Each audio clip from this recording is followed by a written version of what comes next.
I'd like to call the Monday, August 1st, 2022 Oakwood City Council meeting to order. Before we begin our deliberations, I'd like to ask you to join me in with a moment of silence for Clark County Sheriff's Deputy Matthew Yates, aged 41, who lost his life in the line of duty on July 24, 2022.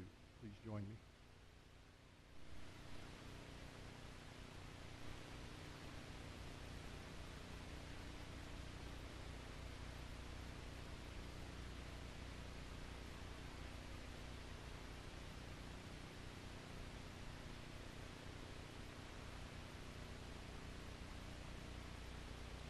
Thank you. Would you please rise and join me with the pledge to the flag? I pledge allegiance to the flag of the United States of America, to the republic for which it stands, one nation, under God, indivisible, with liberty and justice for all. May I have a roll call, please, Lori? Mayor Duncan? Here. Vice Mayor Byington? Here. Mr. Stevens? Here. Mrs. Hilton? Here. Mrs. Turbin? Here. And may I have a report on the minutes of our July 18, 2022 regular session and work session? Councilmember Hilton. Yes, Your Honor. I've reviewed the minutes from both of those meetings, and I found them to be correct and complete. And therefore, I move that they be adopted as written. Is there a second? Second. All those in favor signify by saying aye. Aye. Thank you. We have several status reports tonight. It's my honor to issue a proclamation here to recognize the Oakwood Club for 60 great years in Oakwood and extend best wishes for continued success in the future. Whereas 60 years ago, Ray and Margie Stewart shared a dream and vision of bringing a fine dining establishment to the city of Oakwood. And whereas in pursuit of that dream, in 1962, the Stewarts purchased the Oakwood Bar and Grill, located at 2414 Far Hills Avenue. Whereas through their diligence, hard work, visionary spirit, and business acumen, the Stewart family transformed this neighborhood eatery into the Oakwood Club. And whereas over the past 60 years, the Stewart family has successfully maintained one goal: to provide the finest quality services and food to their customers in a warm and friendly atmosphere. And whereas as a result of the Stewart's reputation as excellent host, as well as local, regional, and national acclaim for its hand-cut steaks, fresh seafood, made-from-scratch menu, noted wine cellar, and extensive beer selection, the Oakwood Club has regularly hosted families, friends, loyal customers, and numerous celebrities, politicians, and sports figures. And whereas in 2010, the Oakwood Club hosted the Stanley Cup, the championship trophy, awarded annually to the National Hockey League playoff champion, giving patrons a chance to pose with and touch the world's most famous trophy.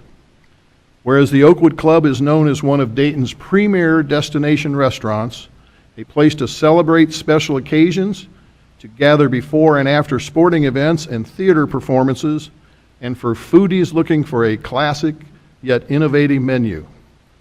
Whereas the Stewarts have shared their success by generously supporting a countless number of local organizations, events, and activities, including the Candy Stewart Memorial Fund to benefit Children's Hospital.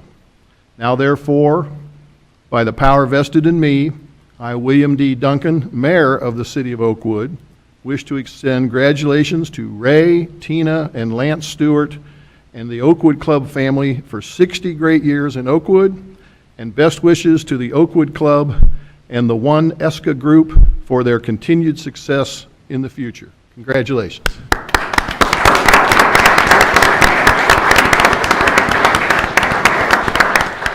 And to come down here and present this to you and your family, and then Lance, if you'd like to say a few words, we'll give you 3 minutes.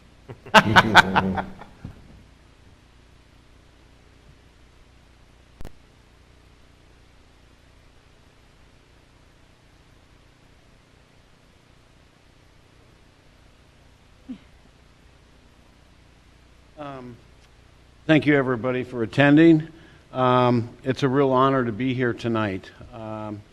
60 years is quite a long time, and It's been an experience of a lifetime for me.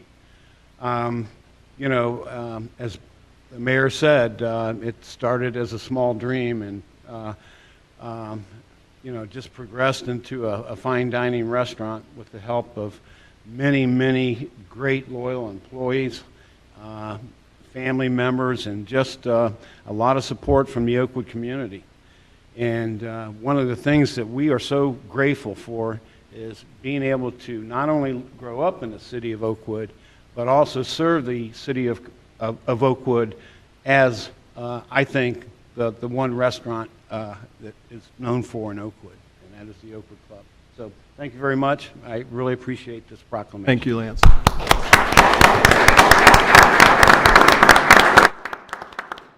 I still have your private label bottle of wine celebrating your 50th anniversary. And we have a second proclamation, and this is to recognize Laura Hart and her family for their outstanding volunteer community service to the city of Oakwood in establishing and leading the American Flag Project. Whereas the city of Oakwood expresses its appreciation and thanks to Laura Hart and her family for their outstanding volunteer service to the city of Oakwood and to the Oakwood community.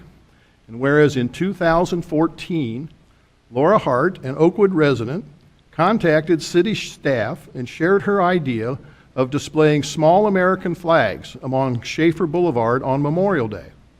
Whereas after being inspired by American flags lining the 100 block of Lonsdale Avenue, Laura felt that lining Schaefer Boulevard with American flags would serve as a community-wide reminder of the true meaning of the Memorial Day holiday, remembering those who paid the ultimate sacrifice for our country. And whereas Laura organized what came to be known as the Schaefer Boulevard American Flag Project by working with the City of Oakwood, the Oakwood Rotary Club, and Oakwood citizens. Whereas in 2015, Laura chaired the first Schaefer Boulevard American Flag event, financed by a $2,500 grant from the Oakwood Rotary Foundation, and about 1,400 American flags were displayed along Schaefer Boulevard over the Memorial Day weekend. And later, the project was expanded to also display the flags over the 4th of July Independence Day holiday and the Labor Day holiday.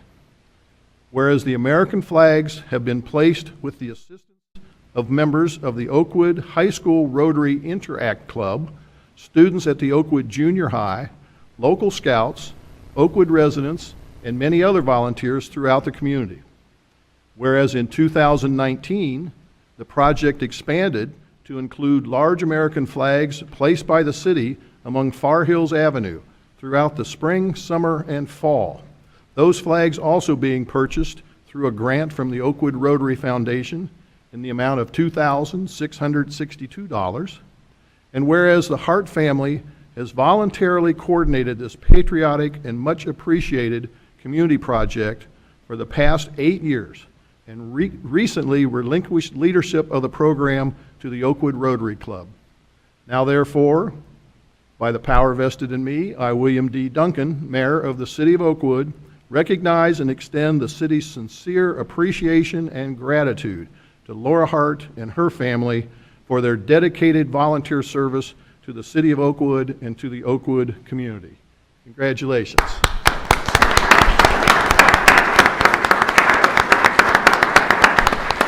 I have a proclamation for you if you'd like to come up and say a few words.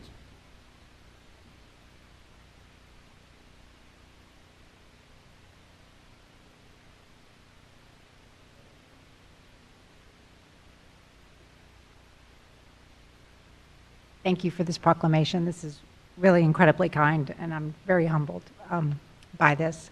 I'm very grateful that the Rotary has stepped up to continue the project, and I hope to see it continue to grow. It's always my hope that residents would purchase flags and maybe line those along their streets as well. I would love to see every block like Lonsdale having the flags out for the various holidays.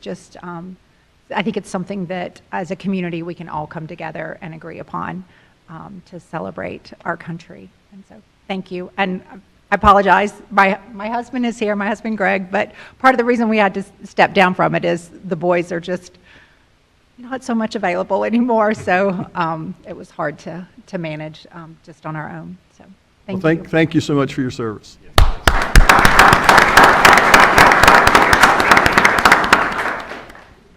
And next, we received an award from the Auditor of State, Keith Faber, and it's the Ohio Auditor of State Award presented to the City of Oakwood for excellence in financial reporting in accordance with generally accepted accounting principles and compliance with applicable laws for the fiscal year ended 2021. Our Finance Director, Cindy Stafford, is here. And I don't have the official certificate. I think you got it hidden in your office somewhere. But we wanted to we do have it. We do have it. And so, Norm, did you want to say a few words about this? Your Honor.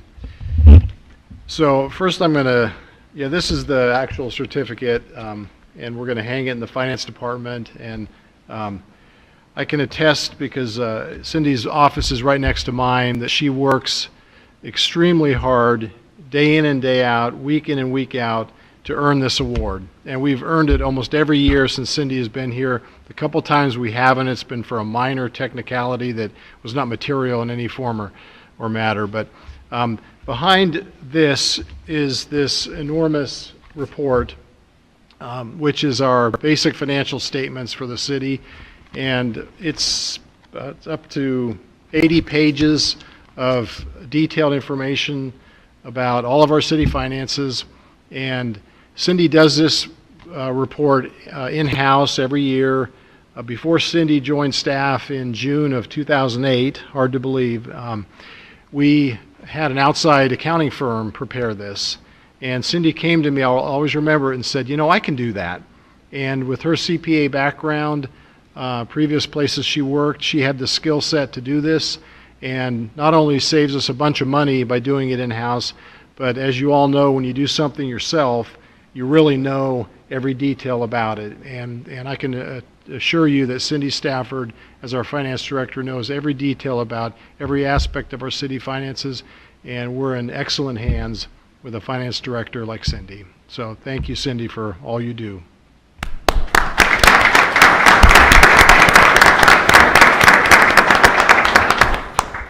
I do want to say just one thing. That's really a top-down, and so it starts with council, goes to the city manager, all the department heads, and then I just can't say enough about my staff itself and the incredible job they do day in and day out. So it's a team effort. It truly is. Well, thank you very much. As you know, we really appreciate your service. Some of these arcane accounting rules make no sense for running a city, but you absolutely comply with every single one of them, and we appreciate your efforts on behalf of the city. Thank you. Okay, thanks. That concludes our status reports. This is normally the time for the visitor section. I know we have a public hearing later for the Insomnia Cookies application. If anyone else other than people here for that meeting, if they wish to address council on any other matter, this would be the time they could come down and introduce their name and address to council, and we would welcome you. All right. Well, we will then close the visitor portion and go on to legislation. We have a couple quick ones here. Vice Mayor Byington has a resolution, and go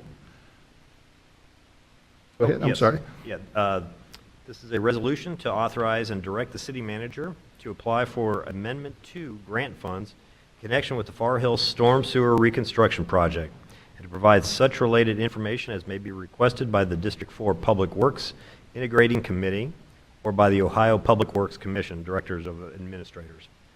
This is basically a resolution to authorize the city to pursue grant funding for the upcoming Far Hills Storm Sewer Reconstruction Project. A portion of the storm sewer infrastructure just south and west of Oakwood High School has reached the end of its useful life, causing periodic roadway flooding during significant rain events. Affected areas include parts of Far Hills Avenue, Delwood Avenue, Greenmont Boulevard, Lonsdale Avenue, and Ford Boulevard east of Far Hills, as well as the area extending west of Devereaux Drive. This is an extensive project that is estimated to cost approximately $2 million. Since 1987, the Ohio Public Works Commission has operated a grants program known as the Amendment 2 State Capital Improvement Program.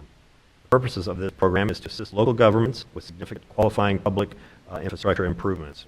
Oakwood has made use of this program over the years.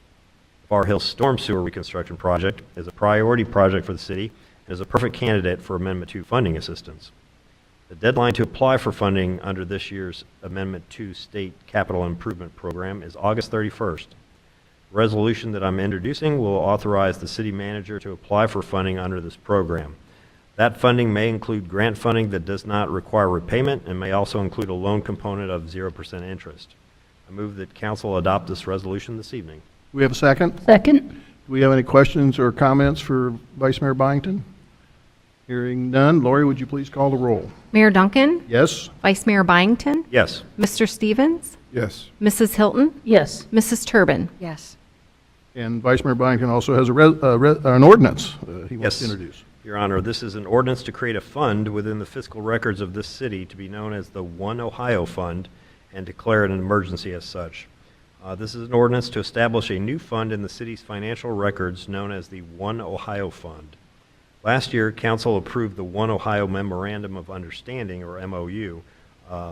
Through that MOU, the city joined a consortium known as One Ohio to participate in a statewide settlement of litigation against several opioid distributors. Under the terms of the MOU, Oakwood will receive a local government settlement payment of between $5,000 and $7,500 per year for the next 18 years. The first payment was just received in July. At the same time, we received guidance from the state auditor informing us that we are required to create a separate fund to account for that settlement money. Since the first payment has already arrived, I'm introducing this ordinance as an emergency measure so that the new fund can be set up immediately. The ordinance includes restrictive language so that the money in the new One Ohio Fund can only be used for approved purposes pursuant to the One Ohio MOU. I move that council adopt this ordinance tonight as an emergency measure for the reasons that I stated in the ordinance. Do we have a second? Second. Any questions or comments for Vice Mayor Byington?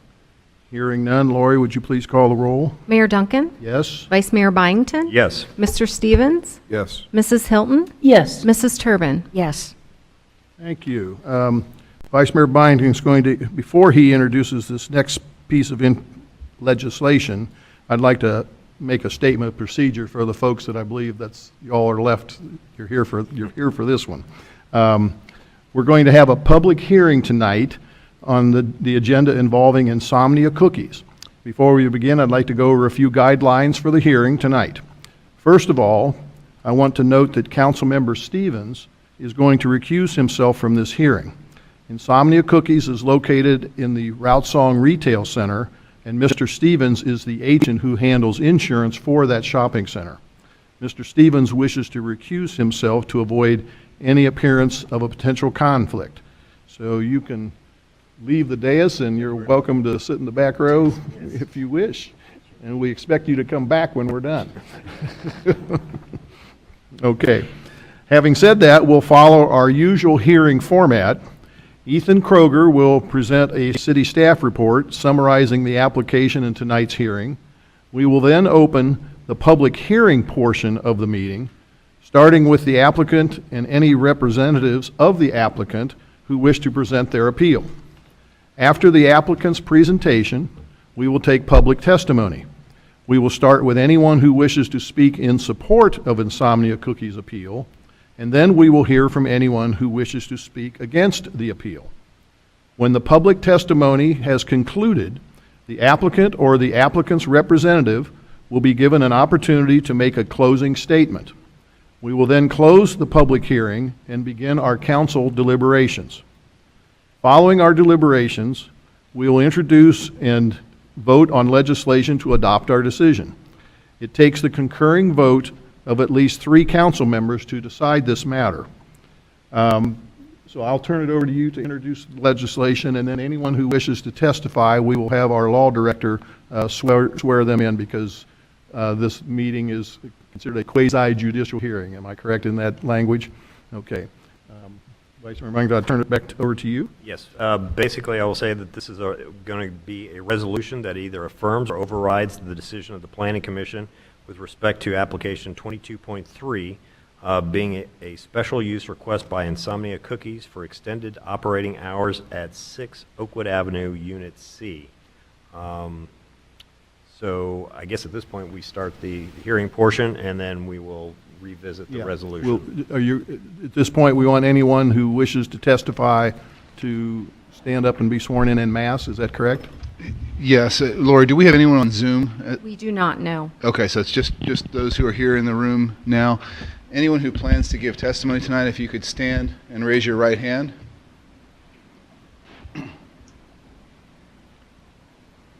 All of you who are standing, do you swear or affirm to tell the truth, the whole truth, and nothing but the truth in any testimony before council this evening? All right, thank you. All right, with that, Mr. Kroger, would you like to present your staff report? Thank you, Mr. Mayor. I just have a very, very quick overview for you this evening. The applicant is Insomnia Cookies, located at 6 Oakwood Avenue, and this is located in Neighborhood Business District. And the nature of the original request was a special use for extended hours of operation. Now, staff has already reviewed and approved the bakery as a permitted use, its signage, and the interior remodel associated with the building. Now, the sole issue before council tonight is the operating hours. Just a bit of history here. Insomnia Cookies has well over 200 bakeries nationwide. It utilizes a late-night takeout delivery business model, and the customary hours are typically from 11 a.m. to 2 a.m. Now, in the neighborhood business district, the permitted hours of operation are 7 a.m. to 9 p.m. unless extended by a special use permit. Again, just some history here. In 2013, Firehouse Subs requested a 10 p.m. closing time on Friday and Saturdays only, and this was approved. Tastefully Roasted, then known as Saxby Coffee, in 2013 requested a 6 a.m. opening time 7 days a week. This was denied by the Planning Commission and by Council on Appeal. In 2015, again, a 6 a.m. opening time was requested, weekdays only. Denied by the Planning Commission, approved by Council on Appeal, with City reserving the right to require the Planning Commission in a 1 year to address any problems that may have arisen. This was never revisited as there were no complaints the first year. And then most recently on May 4th of this year, by a vote of 4-0 with one member recusing them, or I'm sorry, one member being absent, they approved the application with the condition that operating hours are extended only until 10 p.m. on Friday and Saturday evenings, consistent with the hours of Firehouse Subs. And sir, that's everything I have for you. Okay. Very Well, quick and that was a easy. rather concise report. Does anybody on council have questions for Ethan? Okay. So then at this point, I guess we will have the applicant who wishes to give their presentation to stand and give their presentation.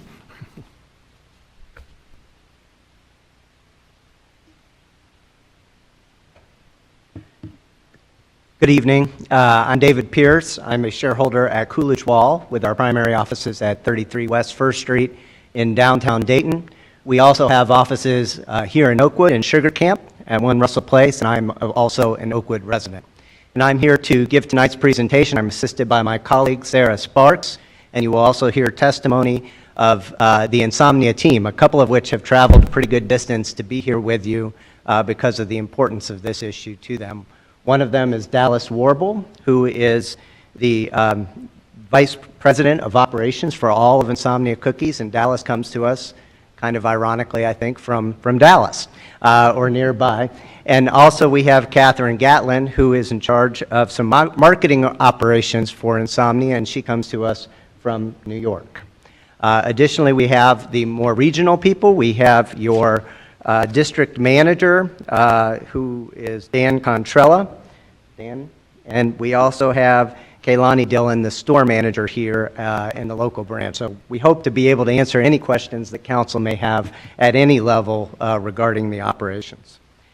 Ethan touched on briefly the history of Insomnia Cookies, and I would just tell you that there are now over 223 bakeries that are out there offering delicious baked goods, cookies, brownies, ice cream, and the like, 14 of which are now in the state of Ohio. Insomnia has a terrific reputation nationally of partnering with charitable organizations such as the Red Cross, such as Alex's Lemonade, a cancer research organization, the NAACP, and so on. Locally, even having been here only a little while, Insomnia has done a grand opening in the middle of June, and there are many members of council cutting the ribbon. I see there. You all look very, very nice. Additionally, Insomnia has partnered with the schools in Oakwood at all levels, with the library. It's going to be a member of the Ice Cream Social, and it's going to be fully integrated into this community. Insomnia invested significant amounts of money, a couple $100,000, to improve the space that you've already heard about. Additionally, it signed a 10-year lease, and this is a company that is committed to Oakwood, Ohio. And as its name indicates, Insomnia relies upon late-night business for its success nationwide.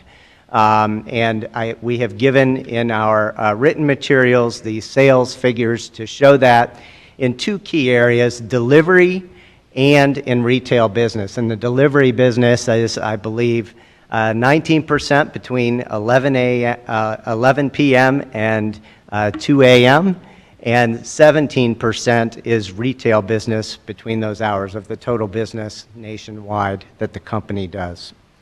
As has already been mentioned briefly by staff, there are a number of other businesses in the same area as Insomnia is located, and many of these businesses have late night hours or early morning hours that have been approved. Those that are in Oakwood and those that are in Dayton also operate very late. So right across the street from Insomnia's location, you would have the Sunoco gas station, which is open 24/7, including the beer cave and the like that's in the gas station. Directly across the street over here from Insomnia's location, you have the Ben & Jerry's, which is open until 11 p.m. on the weekends. And right next to Ben & Jerry's, of course, we have the Pine Club, we have Milano's, Our Taco, and those businesses which are open until midnight and until 1 a.m. on Friday and Saturday evenings. Additionally, there are a number of other things to note about this location. We have a variety of houses up and down Irving, which many of you are familiar with. Those are by and large student housing at this point in time. The area has really grown in terms of being accommodating to the university and to business owners. There's also some residences here on Volusia, and we have submitted in our materials the affidavit of Sean Frisbee, who lives very close to this establishment. And Mr. Frisbee's affidavit, which you have, indicates that he has no problems with the business. He and his wife often sit outside and have no issues with any of the businesses in the establishment, and the only noise complaints they have nothing to do with businesses. They have to do with early morning trash pickup, which we're not here tonight to discuss. Additionally, you're going to hear from another resident right here this evening, I believe, who purchased or is leasing that space right next to Insomnia's location. And he's now, I think, a proud member of the Insomnia family and decided to go to work there while he is in school. So there are a variety of neighbors and others who are in support of this application. Insomnia's business, as I mentioned to you, really has two key components, delivery and retail. And the delivery component can be done in large part by 3 employees of Insomnia within the core delivery area that you see on the map there, the inner circle, so to speak. And the Insomnia business application is a significant part of the company's business. And I mention this to you because if we go back to the diagram of the location, to the extent there's any disruption from late night operation, we would think that that would be minimal related to the small number of delivery drivers that are serving the facility. Additionally, council can place whatever conditions it would want on the delivery business, including potentially limiting it to the parking area over here, which, as I said, is right next to its employees' housing. When we talk about delivery, it's also important to note that there is another business, another bakery in the neighborhood business district, and that's the fine establishment Ashley's right across the street from us. And Ashley's also has employees who work late into the evening hours, and they also do delivery to many of the restaurants in this particular area. And I would submit that Ashley's is not really operating when it does those activities, even the delivery activities, and nor is Insomnia when it would be doing delivery-only business. So I would suggest to you that you perhaps consider delivery separate from retail to the extent that you are interested in imposing any conditions. With respect to the retail portion of the business, though, keep in mind this is a very small footprint in this particular area. There's a very limited seating capacity in Insomnia's location. This is not an area where people congregate. This is an area where people come to get their cookies and other delicious baked goods and to go elsewhere. Staff has already noted that most of the conditions in the zoning ordinance are not an issue for this, for council. There's no anticipated problem whatsoever with traffic or traffic patterns. With parking, there's ample parking already in the facility. All exterior building conditions have been approved. All architecture is in accordance with standards. The occupancy permit has been permitted. The only thing that would be at issue is whether there is going to be excessive noise or other disruption to the neighboring environment. And as I've already indicated to you, there are extensive businesses already in there, as well as many student activities and housing going on in that area. And I would suggest to you that, as Mr. Frisbee says, any noise problems are not going to be coming from Insomnia's location. They would be coming from other areas. And we know this because Insomnia has 200 and some locations, some of which are in suburbs and communities just like Oakwood, Ohio. They have no problems in these locations. And you're going to hear testimony from our witnesses to that effect. As Mr. Kroger indicated, we are willing to and looking for a phased approach, and that approach would allow us to come back before council and revisit any extended hours that you are willing to grant on either the delivery side or the retail side, because we are very confident that there will be no issues at this location. So with that very brief presentation, I think I would like to turn it over to Mr. Warble and our other representatives who have been sworn in already. Thank you. Welcome. Thank you. Good afternoon. So, as mentioned, my name is Dallas Warble, and I traveled here today from Dallas, Texas, on behalf of Insomnia Cookies. And the reason I'm here is really just to talk about our operating hours and to paint a little bit of a picture of how we do it today and the other 223 bakeries that operate with these hours. But before I go into that, I just want to spend a moment to talk about why we as a company decided that we wanted to do business in the city of Oakwood. You know, we could have went anywhere in the greater Dayton area, and we chose Oakwood for a reason. Obviously, we love the proximity of the University of Dayton, and that's really important for us. But there are other things too. There are a couple of really great hospitals that are really close to the proximity of the location that we decided that's really good for our business. The actual space itself, it's the perfect size and shape. The fact that we're a delivery business, we really need a place that had adequate parking, which this place does. But the thing that probably attracted us the most is the actual position of where this is located. It really is on the 50-yard line of where people live. And for a delivery business, being on the 50-yard line where people live, work, and having parking is really critical to the operation. Some people, I think, have a misconception of us that we're only a campus-driven company. And that's certainly not the case. And I just want to give you an example. So a couple years ago, if you'll remember at the beginning of the pandemic, every college campus in the country shuttered its doors. There were no college campuses. Our business had one of the best years ever in 2020. We were not delivering cookies to college campuses or bar districts. They were both closed. We were delivering cookies late at night to hospitals, people that work second shift and third shift. We were delivering cookies to people that lived and worked in these communities. And so, you know, here we are in 2022, we have the benefit of both. We have this great campus-based business, but we also have this great community-based business, and we really try very hard to be a part of the communities that we do business in. I think, you know, if we could go back to the beginning of when we started to plan for the Oakwood location, I think we would have done some things differently. We would have sent different people to the Planning Commission. We sent the wrong people. We made a mistake. I'm here today to tell you that I am personally committed to the success of the Oakwood location, and I feel personally responsible. And as mentioned before, we do have We just opened our 224th bakery last week. The other 223 bakeries, at a minimum, were open till 1 o'clock in the morning on Thursday, Friday, Saturday night. And those bakeries were good neighbors. We have some bakeries where we have people that live right next door to us. In Louisiana, we have a bakery that there's a house right next door to us that people live. They're actually our landlord. We have other bakeries that are in neighborhoods like Phoenixville, Pennsylvania, and Exton, Pennsylvania, that are so much and so similar to the city of Oakwood. Just with the layout and the proximity of where we are to where people live. We have some locations that people live upstairs in the same building that we occupy.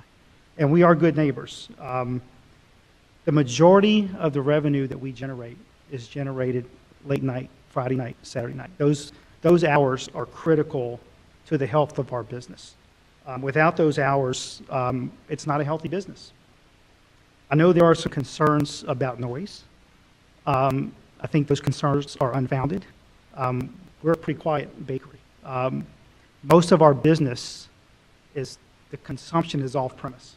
We are a delivery company, or we are a company that people do pick us and go about their business and go on their way, take their cookies home or to wherever they're going. So I would like to put those concerns at rest. Probably the biggest complaint that we hope to get in the city of Oakwood is that people are eating a lot more cookies and ice cream now that we're here than we did before we showed up.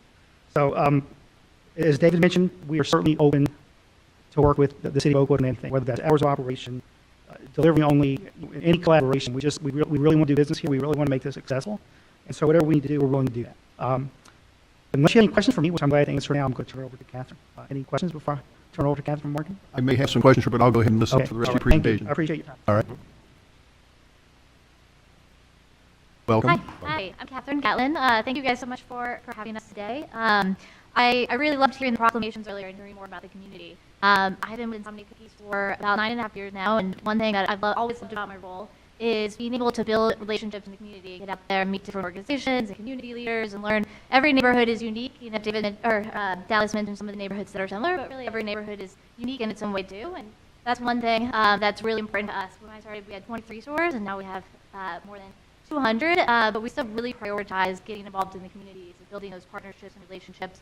We have multiple multi-year relationships with different neighborhood associations, with improvement districts. We have a large cookie donation program, and while I still am really involved in those relationships, myself and one of my colleagues, Colleen, very involved in the day-to-day. However, we also make it a priority to partner with our local team too, and we have a number of different local marketing programs working with Kehlani and Den to really, they're also here and familiar with the community too, so helping provide those insights and, find those opportunities for us to get more involved in the community. So I'd be happy to kind of talk about some of those other local marketing programs if anybody has any questions, or open it up to any other questions that you guys might have. Okay. Any questions for now? Not right now. All right. Thank you. Great, thank you. Who else on your side wishes to say anything? Okay.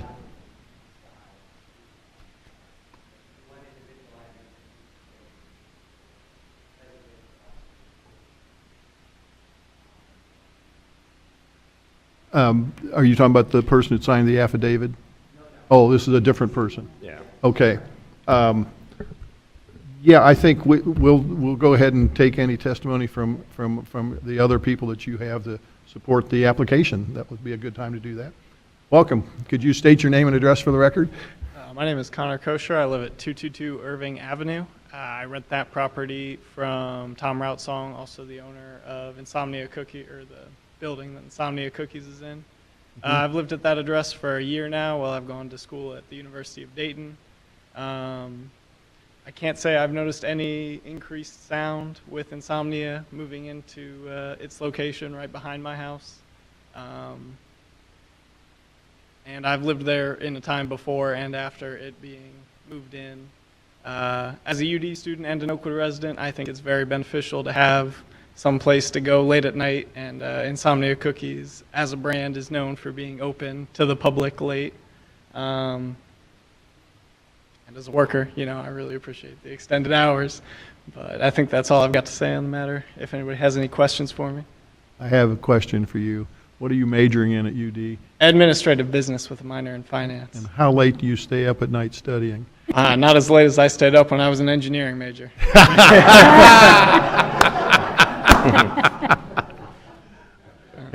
I would say you should perhaps think about going into accounting because people that can't be engineers make great accountants. Wasn't cutting it in Okay. engineering. Any other questions for him, for Connor? Okay. All right. Thank you. All right. So does that conclude your testimony at this point? Okay. Wait, am I we allowed to ask a question? Yes, absolutely. So David Pierce mentioned that the staff report mentioned the other businesses surrounding the bakery. Now, I read it twice.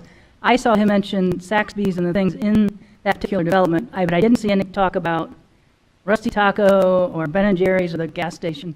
Did I miss that, or what, or Ethan? Yes, ma'am, that's correct. I just mentioned the businesses in Oakwood proper, not the outlying Dayton community. Okay, I was checking, thank you. I have a question for Ethan. Go ahead. Is that permitted? When we extended the hours for Firehouse Sub from 9 to 10 on the weekends, did we notice any disruptions, whether it be commotion, noise, light, anything? So I was not around when that application first came about in front of Planning Commission. I can tell you in the 8 past years that I have been here, I have not received any sort of complaints specifically from Firehouse Subs regarding noise or anything like that. Okay, good. Okay. Any other questions for Ethan while he's standing here? All right. I do have a couple questions. Mr. Pearson, his side. When you the entrance to Insomnia, faces west. It's on the west side of the building, and I know that the other locations also have east side entrances. They're either ingress or egress. Although I think the main entrance for all of the shops is considered west. Is there an east ingress? I thought there would be for fire code, but when I was there, it appeared to me that was a private ingress egress. Is that I didn't think that I could come in from the west side and leave through the east side. Is that true? Okay, so yeah, okay, because I was thinking that's where you had all your bakery. You had the retail small footprint, and the bakery is on the east side of the building. Is that okay? Do we need him to come to the podium so people can hear him, and also Yes. for the written record? I apologize. Anyone who's answering questions should be at the microphone, 'cause Yeah. that's Yes, the only way we have to generate we a do record. we do have an east entrance. It's not promoted as an entrance, but it is open and accessible. There's an exit sign there in case of a fire or emergency and you needed to exit. There's a 5-foot hallway that takes you from the front to the back. All right. And that east entrance would be, then there's a tiny little alleyway there, I believe, and then that's where Connor's house is that he's renting. Right, there's a parking lot, and then Connor's Yeah, house a is on small the parking end of the lot, that's right, correct. yeah. Right. And then, so if not a lot of people are going out the east end, maybe Connor wouldn't hear that, but maybe he's studying too hard, he can't hear noise. Is that true? Yeah, I'm not there every night, so I wouldn't be able to answer that, but Okay. it appeared to me today that the only people that were parking back there were employees of Insomnia or of the sub shop. I think most of the employees, they try to get most of the employees to park on that east side. That's correct. Is that right? That's okay. Another follow-up question is, to do can you envision the how a delivery process would work? Would the people, I call in and say I need a dozen cookies, and you guys make them, and does the person then go out the east entrance and get in their car and come deliver them to me, or is there a different process? That is primarily how it's done. I would say that on busy nights, like on Friday and Saturday night, in some ways, delivery actually reduces the amount of traffic that's happening. So, for example, what the difference between a delivery and someone coming and picking cookies up, you may have 3 or 4 people that order cookies for delivery at the same time. Mm-hmm. You have one delivery driver that will take 3 or 4 orders out the door at once in a hot hold bag. That keeps the cookies hot, keeps the ice cream cold, and then they'll go and they'll deliver 2, 3, or 4 orders on that one trip, and then come back. Okay, I was wondering about that because your hot cookies are really good. Yeah, they sure are. And I didn't. So you try to schedule it so that circle looked pretty big. I mean, it went all the way down to Centerville. It looked like. Right. I don't know how far north it went. It appeared to be cut off, but Well, I would say most of our deliveries are in the very smaller box. Those are really the immediate deliveries. I mean, you thinking 3 to 5 mile radius? It's really more in minutes. Like, we really try to keep it to a 15-minute drive. So if we put Yeah. the cookies in a pizza box to keep it warm, and we deliver it to you 15 minutes after it leaves the bakery, you're going to get a pretty nice, Yeah, warm, because delicious cookie. I want a warm cookie from you. I That's don't want it. a cold Right, cookie. exactly right. Okay. All right. And so some of your attachments to the documents that we received in advance, and it talked about your sales being so much from, the 11 to 2 and so much retail versus delivery. Is there weekend differences there? Is there seasonality issues? Or? There's definitely seasonality, but I would say, obviously our business ramps up at the beginning of the semester, the beginning of the school semester as students come in. I'm sure Firehouse Subs probably has the same type of increase in their business. But when you break the business down, by day part or by day of the week, and again, it varies by bakery, but most bakeries do 20 to 25% of their business on Saturday. The lion's share of that business is Saturday night. And we probably do another 15 to 20% of our business on Friday. And most of that day part is Friday night. We do we do some business throughout the day, but the lion's share of our business is really in those condensed evening hours. Thursday night's a busy night, but Friday and Saturday are certainly the two busiest. All right. Okay. I don't think I have any additional questions for him now. Do you have any more? Yeah, could you address, do you have food delivery services? Do you do We do. Uber Eats and all Yes, the we other- do. And so what we try to do is we try to use, so the consumer behavior has changed. A couple years ago, if you ordered food, you probably went to the restaurant's app or their website. Today, people go to DoorDash or Uber Eats or whatever the case may be. We try to use these third-party aggregators as acquisition tools. So as people are scrolling through, what do I want to eat? What do I want to order from? We are available, but we try to use those as acquisition tools, and then we try to convince those customers to come to Insomnia, go to the Insomnia website, go to the Insomnia app. We even offer lower prices on our own app than we do on the third-party app as an incentive to convince people to come to us, but that's really more of a marketing vehicle for us. So those services would use your front door, not probably the east back door. Those guys would come to the front door for the most part. Okay. I defer to Vice Mayor Byington about Cookie eating? not cookie you eating. definitely No, do. not cookie eating, but Uber Eats. Oh, no, Cookie I've never deliveries, used. yes. I've never used the service. so. Okay. All right.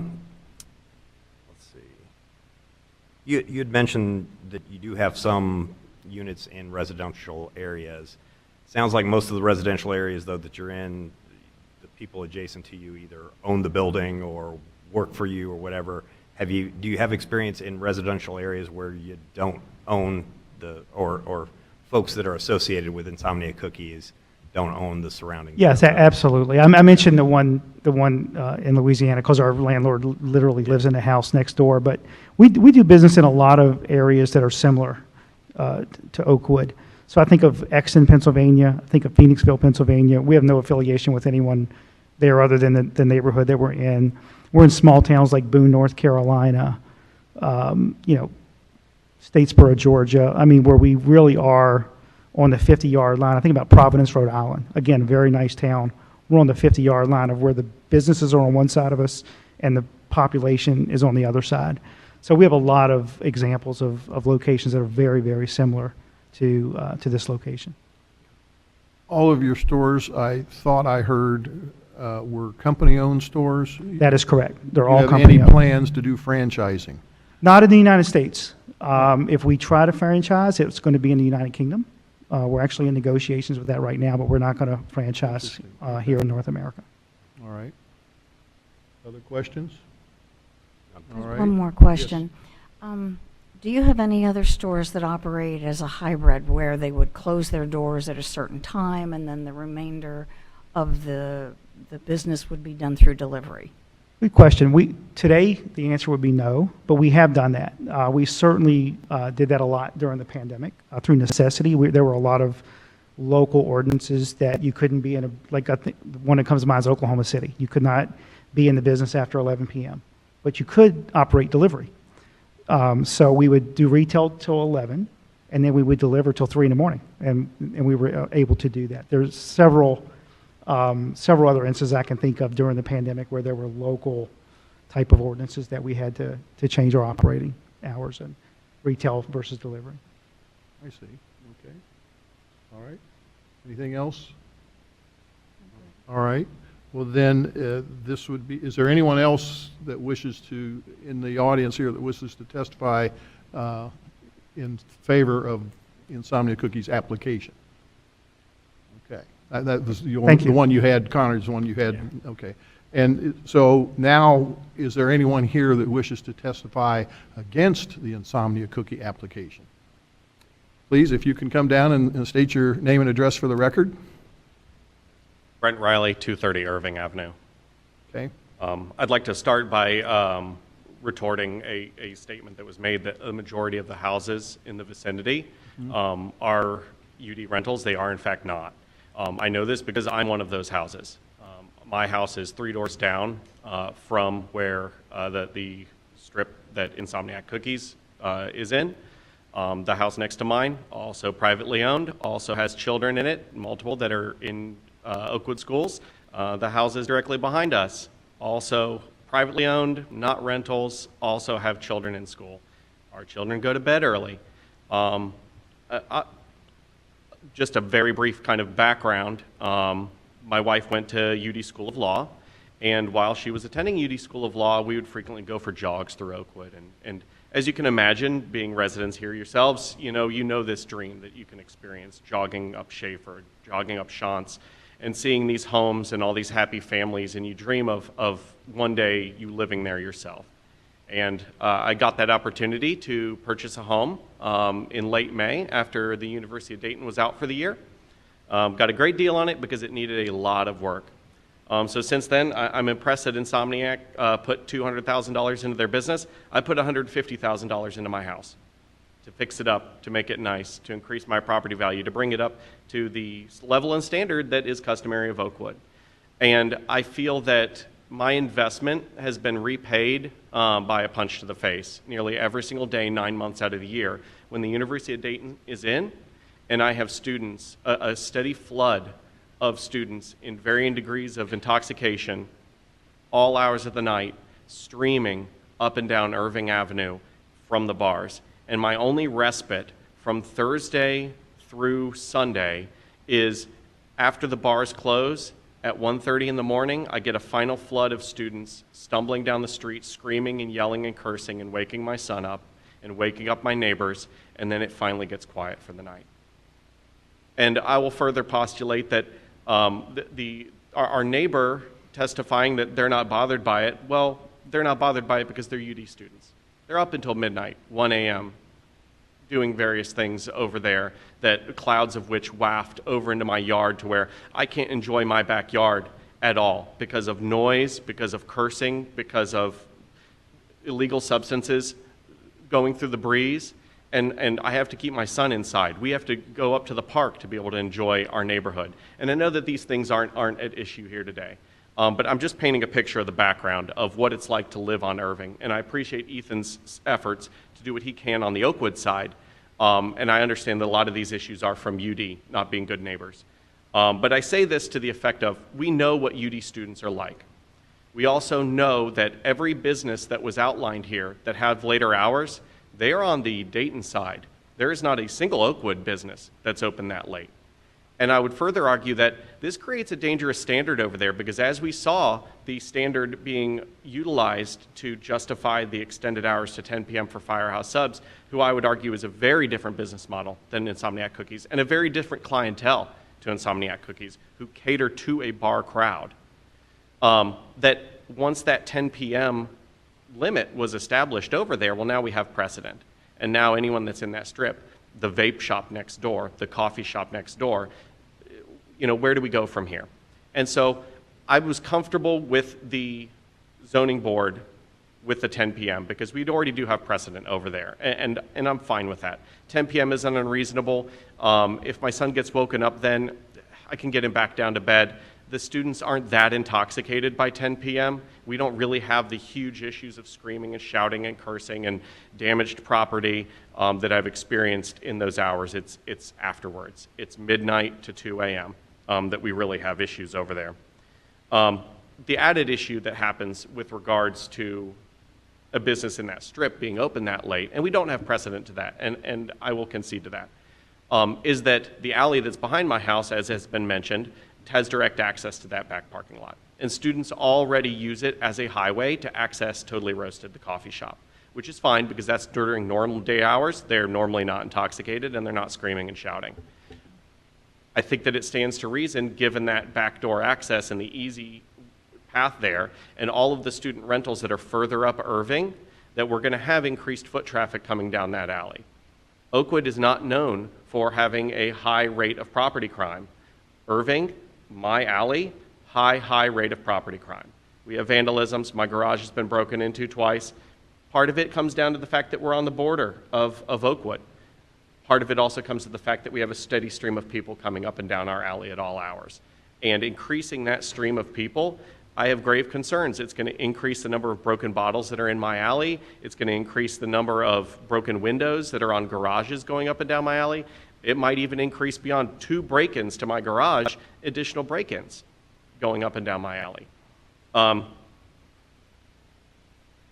I would also like, even though I did not come with an affidavit, so I understand, complete hearsay, but one of my neighbors, Paul Boy, did testify at the Zoning Commission, and I would appreciate if you'd be able to take his notes from that and convey them over here. Unfortunately, a lot of us, we work very long hours to be able to afford houses in Oakwood and to be able to keep them up to the standard of Oakwood. A lot of us are single parents, like one of my other neighbors who unfortunately was unable to come here today because of a sick child. And so I'm doing my best to speak on behalf of them and be a good steward for all of the people that live up and down Volusia and up and down Irving that we've spoken to, some of whom are apathetic, like the neighbor that lives right there on that corner that only has really issues with the trash delivery. But a majority that I've spoken to up and down the street are in fact against this going in with these kind of late hours. I'll close by stating that I am not anti-cookie, despite what my son might tell you. I do tell him no more than yes, but that's being a good parent. I do like that there's a cookie place there instead of maybe another vape shop or some other kind of use that isn't conducive to what we're trying to paint here in Oakwood. But I think that asking to stay open past 10 p.m.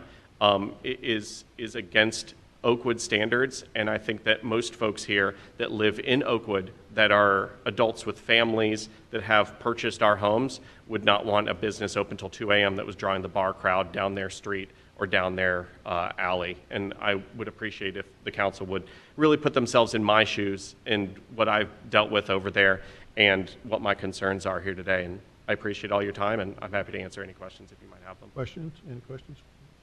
Go ahead. I just have one. How long have you lived on Irving? This is my 4th year there. 4th year, and they've talked about both extended hours for retail and also the ability to do delivery. Do you have any issues or concerns about delivery of cookies? Yeah, excellent point. Obviously, my main concern is that the UD folks on foot. My only remaining concern with regards to delivery is not something that I would attribute to Insomniac Cookies, so it's not necessarily a fair comparison. They might have done a more thorough job of hiring their employees. But Domino's Pizza. Domino's Pizza comes and goes until 1 o'clock, 2 o'clock in the morning. Their drivers, they rev their engine, they're screaming up and down Irving Avenue, they're blaring music with windows down. I know when it's the Domino's Pizza delivery person to the exclusion of students that are blaring music because they're just cranking it in the middle of the night. And so my concern would be, with regards to delivery, are these delivery drivers going to be tearing in and out of there, revving their engines, blaring music, hanging out back, smoking marijuana, laughing and talking loudly? That's really my only concern with regards to the extended delivery hours. All right, thank you. That was my question. That was your question? Okay. Any questions? No, not for you. Thank you. Okay. All But right. I do have one more question for Insomnia. Oh, okay, that's fine. Thank you. I thought that I heard some conversation about bicycle delivery. Is that an option? Did I take you all by? Did I dream this? We do have some bakeries that have bicycle delivery, but what they all have in common is they're in very extremely dense populations, like Manhattan or Chicago, where you have a tremendous amount of people living in a mile radius. I don't think we have any, I can't recall any in a more suburban area where we do bikes. It's just the area is so great. And I think about the hill when you take a left out of our bakery. I don't think you can make it up that hill on a bike with a box of cookies. So. And just to confirm, you said there would be 3 delivery vehicles. During our busiest times, there are up to 3 delivery drivers. And yes. it would be capped at that. Right. Friday nights, Saturday nights, that would be 3. Okay. Are your delivery drivers employees or contractors? They're employees. They are Insomnia employees, so they follow Insomnia policies and procedures. All right. So many of the things that are concerns, like drug use and things of that nature, against our company policy, and we would zero tolerance. Okay. That's good to know. Okay, is there anyone else that wishes to speak in opposition? Seeing none, I think it's time to let you all do a closing statement if you wish to give one.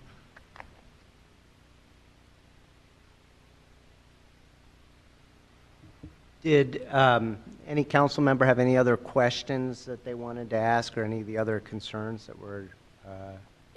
I guess, I think I know this because I was at the planning commission meeting, but have the hours, the rules been made very clear? And, I mean, was there ever any uncertainty about what the rules are? No, there wasn't. Okay. Okay. Thank you. I guess just in closing, what I would say is there has been a tremendous effort on the part of Insomnia to fully integrate themselves into this community and to make their business model work here in Oakwood the same way it has in other locations like Oakwood, and to get to know the schools and to get to know the library and to get to know the community and the neighbors and to work with them the way that Ms. Gatlin said that the company does that. We are committed to Oakwood, and we need to make our business work, which relies on these late night hours. You've heard the testimony of the young gentleman, Connor, who spoke about having no problems, no increased problems since we've been there, and had slightly increased hours from the Planning Commission. We've had no problems in other locations as well. You've seen the Frisbee affidavit, which indicates there are no problems. We respect the concerns that are raised by the gentleman that just spoke. However, those concerns, let's call them what they are speculation. And even he admitted there was no precedent. There's been no history of Insomnia of doing any of the things that he's worried about. You can't base your decision upon speculation. There's not a single study that we're aware of that indicates there's going to be a traffic problem, that indicates there's going to be a noise problem, that there's going to be anything. There's been no evidence before you to deny this application. And in fact, what the evidence has shown you is that in over 200 stores, the opposite has taken place. In city stores, in suburban stores, all across the country, we have not had any complaints or experiences that are of the kind that are feared in this area. And what do we know about the complaints that we heard, spoke about, the noise complaints? Where did the gentleman say they were coming from? The university. They're already there. It's not the bakery that's making fresh cookies and wholesome cookies that are going to contribute to that. It's the university students that are already there and are already going to the bars that are already open until 1 a.m. on Friday and Saturday nights, Milano's, Our Tacos, the Vine Club, BW3s, and so on. Those are the people that are making noise, not the good people at Insomnia Cookies who are baking their cookies. What more wholesome place would you want your son or daughter to go to late at night than to the cookie shop? And in fact, that's what we can have be the Oakwood dream. That is what Insomnia is. It's a destination for Oakwood residents to go down Shawns Hill. That's the name of the street that you were talking about. To go down Shawns Hill and to go to Insomnia Cookies and to eat those fresh treats. That is the destination that is there. There has not been any problems, and we're confident there won't be any problems with this particular location. It's not Domino's Pizza. It's not some bar that's there. It's a cookie shop. And its character is perfect for this particular area. And we need two things. We need delivery hours extended, which is integral to our business, especially on the weekends.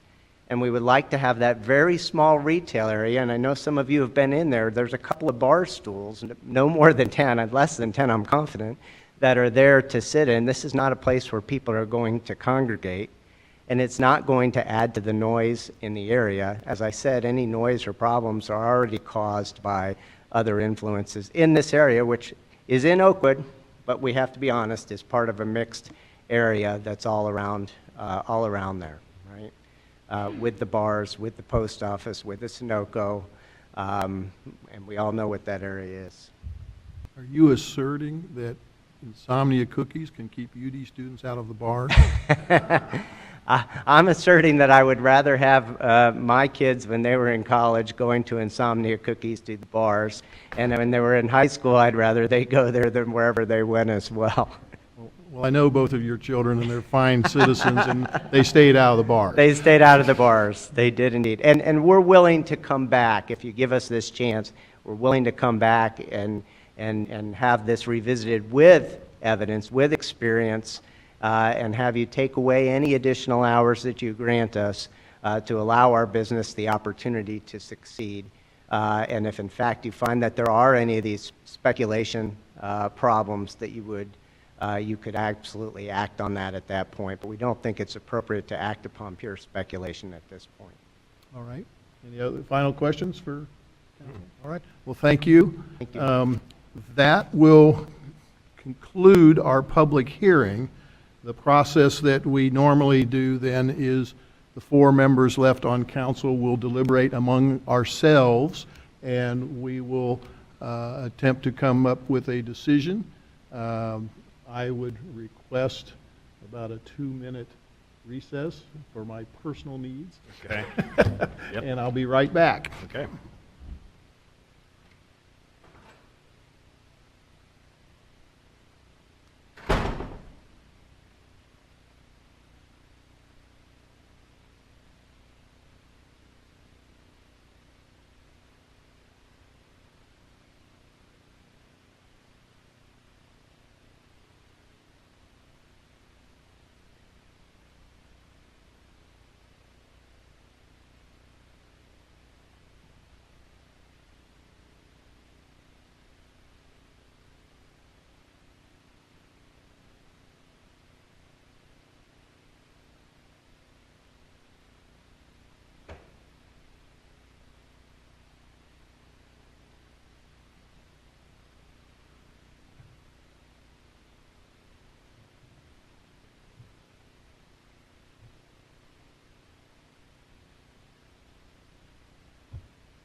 All right. How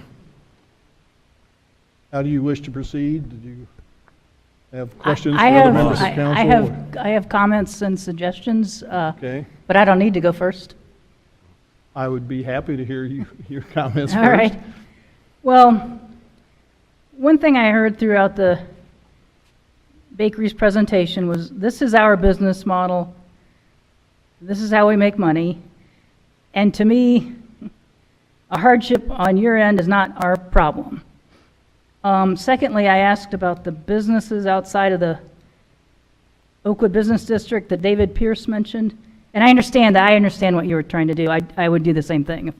But I live in a neighborhood business district.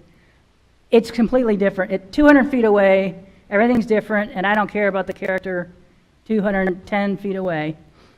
Now that said, I really want the business to succeed. And I appreciate some of the concessions you've offered and the different flexibility, sort of flexible options. And most appealing to me is something that we could talk about is trying it, because as David Pierce said, we really don't know. I mean, we can't know until we know, until you've tried it. It's not our burden to provide a traffic study. It really isn't. The rules were come up with pretty carefully. But I would be in favor of trying a trial period. It has to be during UD, while UD students are in, we had 12 months for one of them. The hours were not as extreme or significant, but, and even I think they offered it 6 months. So that's what I would propose. You're thinking in terms, if we choose to override the planning commission. Yes. On hours. Yes. That there would be a look back period at some point. Yeah, either we could phrase it, either we have the option of asking them to come back, or they have to come back, or, in one case that I remember, well, Ethan Kroger mentioned it, but by the time we got to the point in time to look at it again, there had been no complaints. But we don't know that's going to happen, so. Okay. And we should definitely have the option of asking them, or we put it on the calendar and then. Okay, But I would say at least 6 months, maybe 12. Okay. Councilmember Turbin, do you have questions or concerns? Well, first, I really do welcome new businesses to Oakwood, especially when they complement our community and enhance our walkability. I mean, this is something we all want. But I do have concerns about the late night operation for the in-store, because it is going to increase more traffic. I think I would be more likely to look for a compromise of in-store closing at an earlier hour, like 10 o'clock, in conjunction with Firehouse Sub, and then having the delivery only until a later time. Allowing them to have employees the doing delivery, right. Past 10 p.m.? Right, till maybe 1. Okay. As opposed to 2? As opposed to 2, They're requesting yeah. 2. Okay. What is your thoughts on this?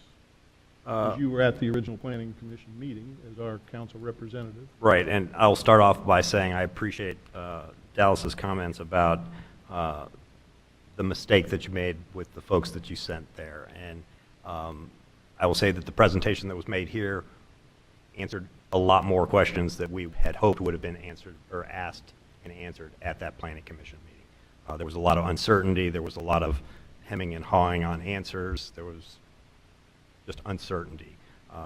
Today's presentation was a lot more informative. I will say that some of the things that were said I will disagree with. The comment about people won't congregate at this place, I think, is not the comment that somebody who lives in Oakwood would make. And the example that I use is Grater's Ice Cream. If you're familiar with that place, in the summer months when those folks could go in, get their ice cream, and walk right back out and go to wherever, they don't. They sit outside. They sit everywhere that you could possibly sit in the business district during those nice months. They enjoy their ice cream. They sit there. They converse. They talk. I think that that's a concern that I have and I get the concern about the bar climate. Believe me, I lived on Irving for a couple of years.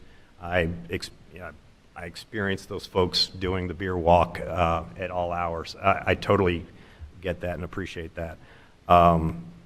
But even if it's not the bar group, I can see there being folks that get there at 11 o'clock, 1 o'clock, and decide it's a nice night. I got a couple of cookies. I'm just going to sit right out in front of this place and have my conversation, and don't really care if the neighbors hear my voice wafting across the neighborhood. As somebody who lives on Shantz, 2 blocks away from this place, I will tell you that when it gets raucous on Irving, if the breeze is just right, I can hear it from my house multiple blocks away. So I'm very sensitive to the noise component of this. I also don't agree with the concept of just because the bars are there and the students are there, that adding one more thing that's going to be an attraction is okay. To me, that's like saying we got 20 bars, what's one more? That's not exactly a valid argument from my standpoint.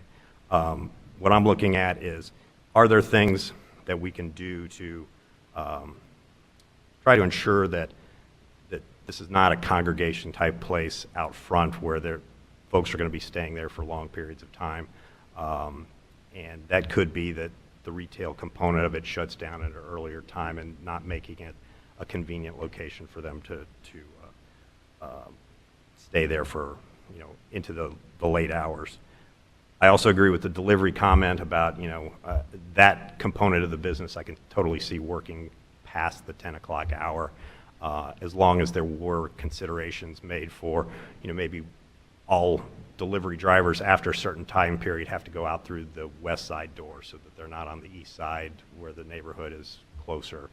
And then we would expect, and our own public safety officers would expect that we don't have people in the parking lots revving engines and doing those kind of things. So that's not much of a concern for me, because we'll take care of that between you taking care of your own employees and us taking care of the people who aren't your employees.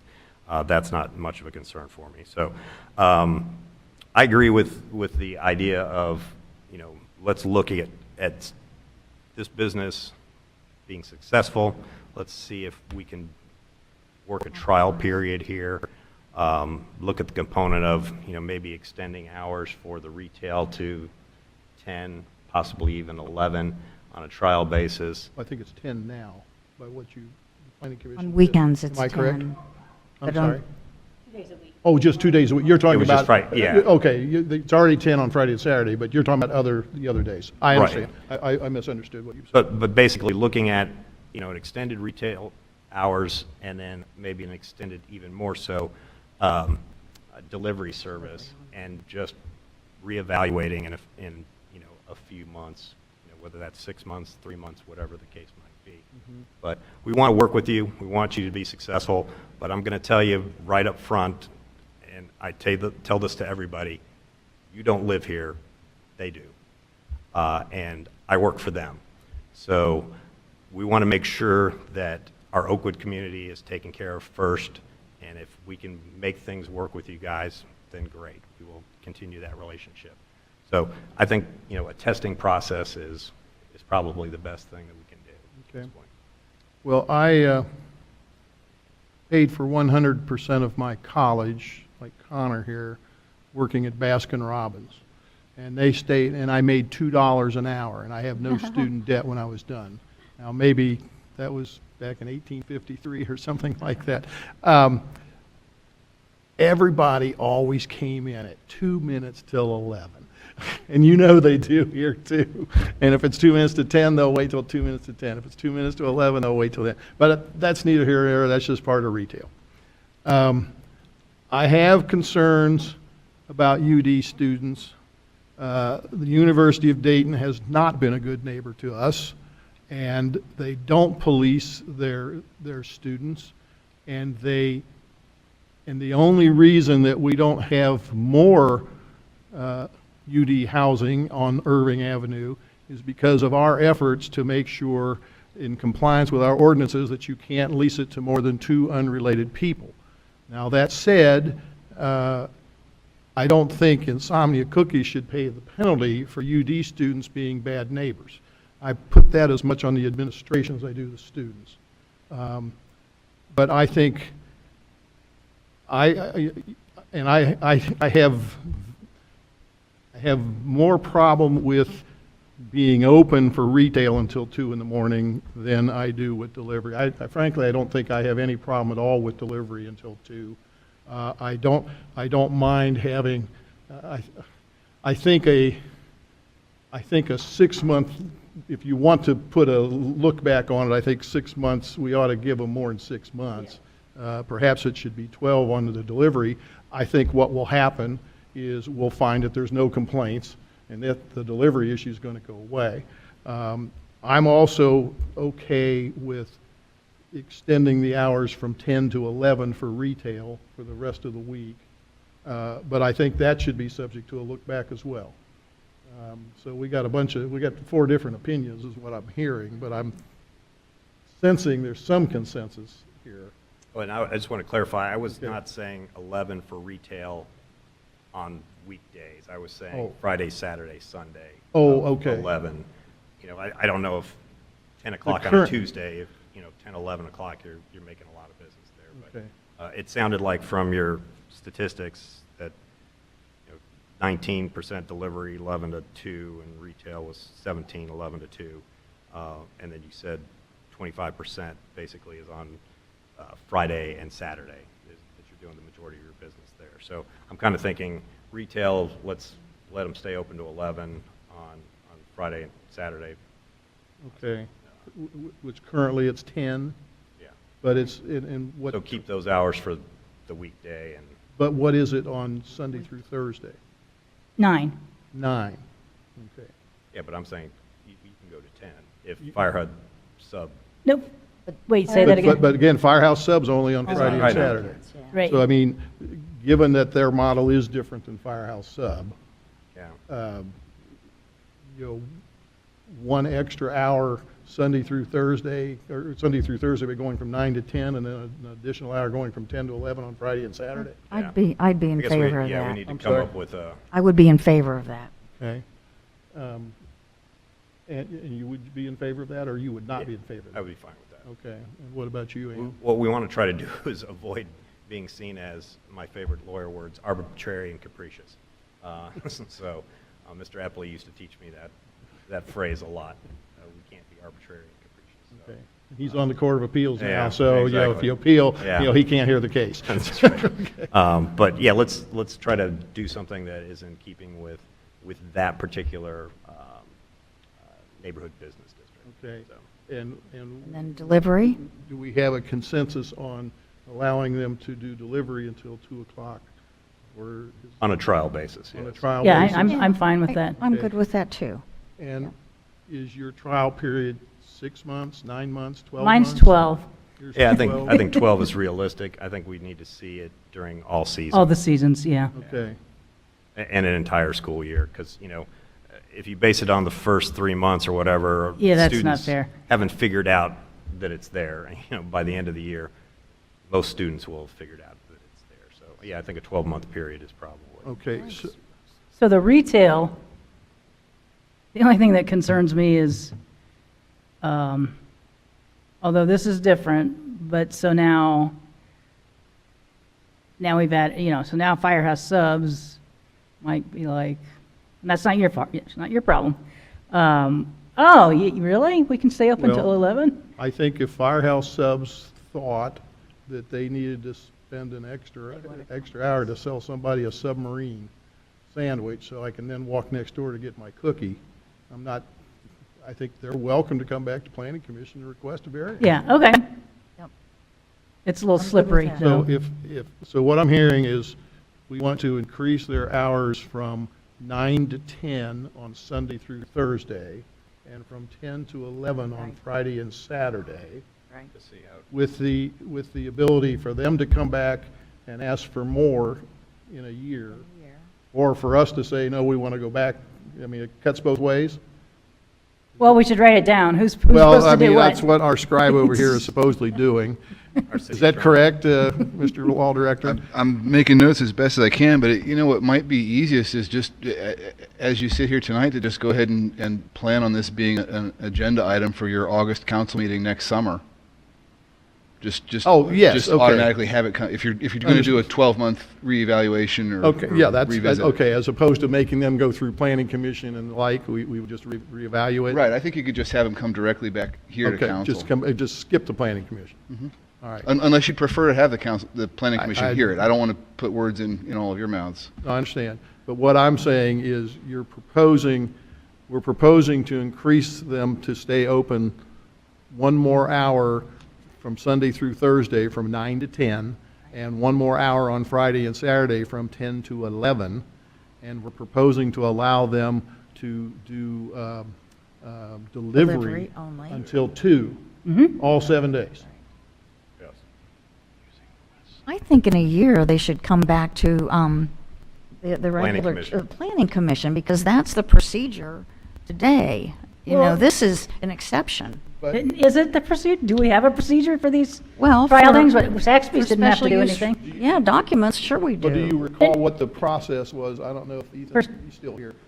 Ethan wasn't here when we did the original firehouse thing. Yeah, I We wasn't basically here. said we would have the ability to take another look at Right. this in a year. And there were no complaints. No, that's Saxby's.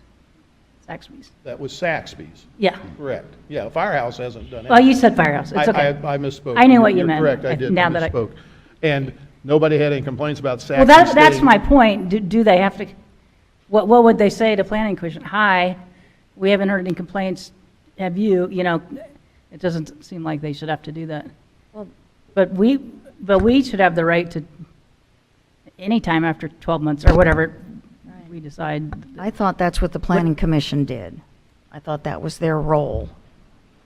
If I could interject on this, I think it's probably better to just have it come back to council, because what you're talking about doing at this point is under our code, it's an override of the planning commission's decision in the first place.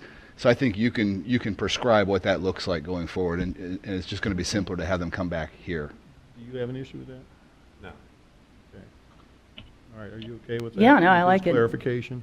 Now, I will say that I would also like to add some sort of verbiage there that says if in the course of a month, and I don't know if we establish a number here today, but if we get 4 complaints that go through public safety, that we can review it a lot sooner than a year. I don't want a year's worth of incidents to happen before we come back and that's a review. good I want some sort of Well, I termination understand clause that, to. but what are you talking about? You're talking about people fighting over cookies in the Insomnia Cookies parking lot, or are you talking about drunken UD students going down the aisle? I'm talking about any call that comes into our public safety office about noise complaints, incidents of whatever. I mean, at the heart of this matter is I want to make sure that our Oakwood residents don't feel like, okay, we called 4 times, but it's a have to year-long wait a year, process, so exactly. we got to suck it up for another 11 months and deal with this until we get enough statistics. I mean, I think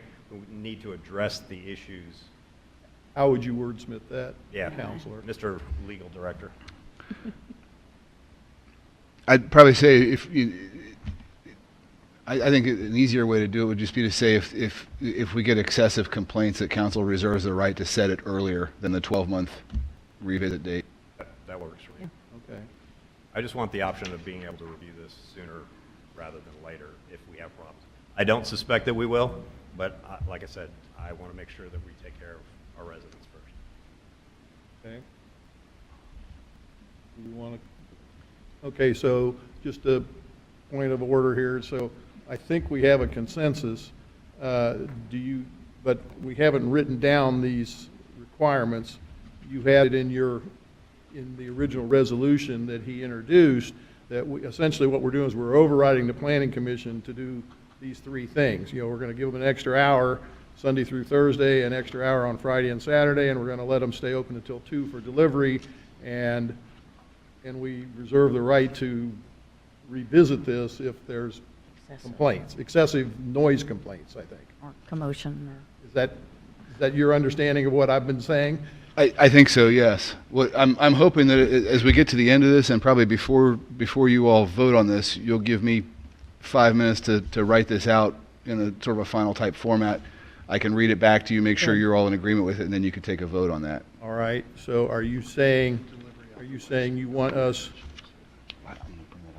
to change the agenda and go to our staff report, and then before we come back to the city manager's report, you'll have this written, and then we vote on it? Is that what you're saying? You want us to vote on it? I want to resolve this tonight. I was just thinking we'd take like a 5-minute recess, and I'd get this written up. But Are you when we comfortable get with a 5-minute recess? Well, Okay, we'll do a 5-minute recess. well, before we do What that, time is though, it? It's not- I was challenging these people that we had to have this resolved by 12 midnight because the thing expires at 12 midnight, and I was here for the last one that went past 12 midnight. All of you were except for Councilmember Turbin. All right, 5-minute recess, it's 9:04. Mayor Duncan, Yes. before you recess, just a couple things I wanted to ask. Number one, does the council want to add any conditions in here? I know there was discussion about the west side of the entrance or the east side entrance. Did you want to make any requirements That in seems that a regard? little overkill to me, but I'll defer to the group. I think at the heart of the matter is making sure that we don't have complaints. So I think that that's getting into the minutia. Let's Okay. trust them to handle their operations, and we'll see how it works out. So there were no other conditions that we wanted to talk about putting in here. In terms of findings of fact, typically the staff report would be adopted plus any additional findings of fact that you all as council would want to make. Are there specific things you want me to write in here as your findings of fact? I don't believe that any of us questioned Ethan's original report on all of the criteria, and nor do I think that the guys plaintiffs, I don't think, or the appellants, I don't think they questioned that either. They just wanted extra hours and be able to do delivery. I think I'm summarizing your position, correct? But based on the discussion that you had, I think you probably do want to include something along the line, a factual finding that the foot traffic does pose an issue for late night retail sales. I would argue we don't know that, which is why we're going to give them an extra hour, for every day of the week, with the ability to take another look at this within 12 months. Okay. I can write that up. Okay? All right, it's now 9:06. Be back in 5 minutes. Okay. All right, thank you.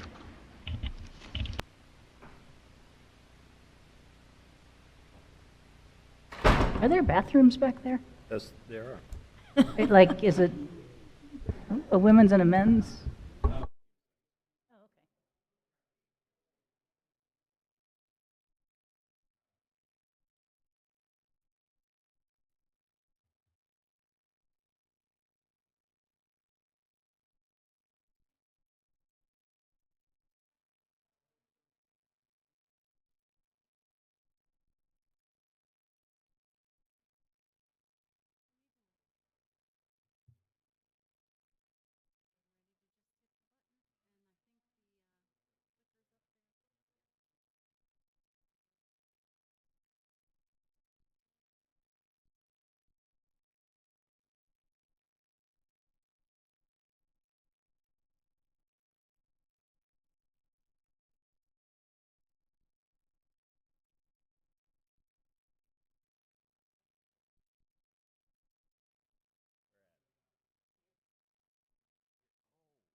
What's that?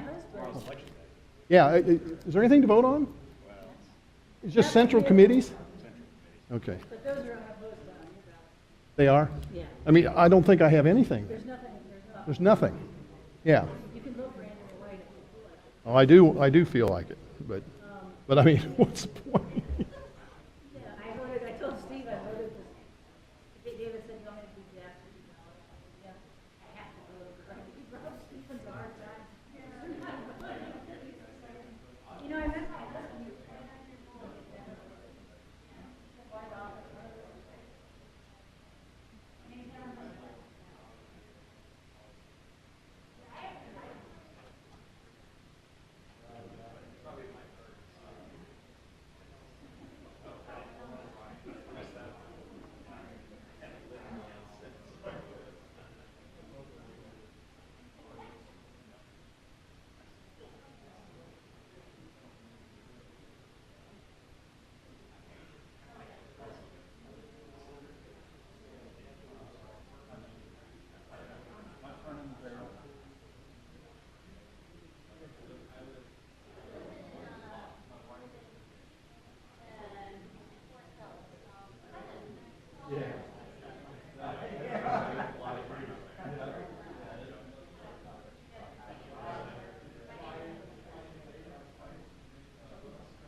Was it really? Gee whiz.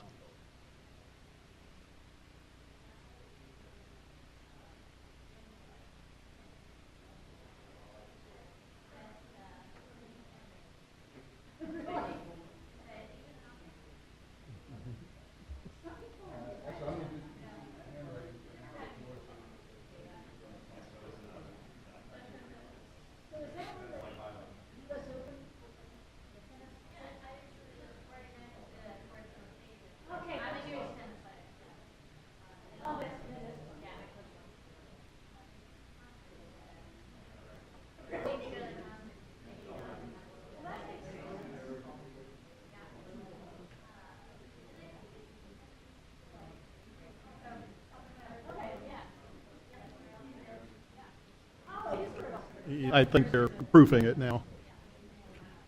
Is there a time limit on the bar exam? Is there a time limit on taking the bar exam? Is there a time limit on the bar exam you have to be done before the buzzer goes off?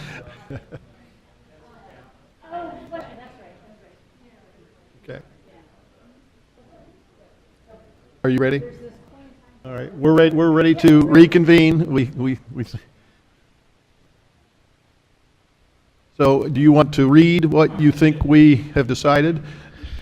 Yes. You all have the draft legislation in front of you with the Yes. blanks. We do. This would characterize it as a resolution overriding the decision of the Planning Commission. That's in the title, and each place where overriding is a checkbox. I've checked that. Mm-hmm. Under Section 1, what I've written in here is that the preliminary staff findings are adopted.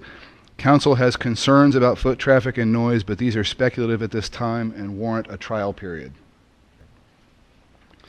Then in Section 2, where the decision is set forth, again, I checked the box for overridden as set forth below, and what I've written in are extended hours are hereby granted on a trial basis as follows. Retail operations may be open until 10 p.m. on Sunday through Thursday evenings and until 11 p.m. on Fridays and Saturdays. Delivery operations may be extended until 2 a.m. 7 days a week. These hours are granted on a trial basis, subject to reevaluation by council at its August 2023 regular meeting. In the event of excessive complaints, council reserves the right to schedule its reevaluation at any earlier date. Does that comport with your recollection? Yes. Consensus, Councilmember Turbin? All right, so at this point then, you want to introduce that resolution as amended by, or as changed by our law director? I can. Let's see here.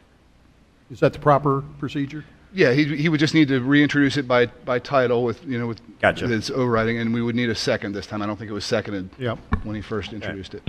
So I will make a resolution overriding the decision of the Planning Commission with respect to application 22.3, being a special use request by Insomnia Cookies for extended operating hours at 6 Oakwood Avenue, Unit C. This is a resolution to formally adopt council's decision on the zoning appeal we have just heard, and with the findings that were just stated by our law director. So I make the motion that the council adopt this resolution this evening. Is there a second? I second. Are there any questions or comments for Vice Mayor Byington before we vote? I would like to thank the applicant for your presentation. It was much more professional than the last time, and we appreciate that, and we look forward to your success in our fine city of Oakwood. Lori, would you please call the roll? Mayor Duncan? Yes. Vice Mayor Byington? Yes. Mrs. Hilton? Yes. Mrs. Turbin? Yes. Thank you. That concludes our legislation this evening. We welcome Councilmember Stevens back to the dais.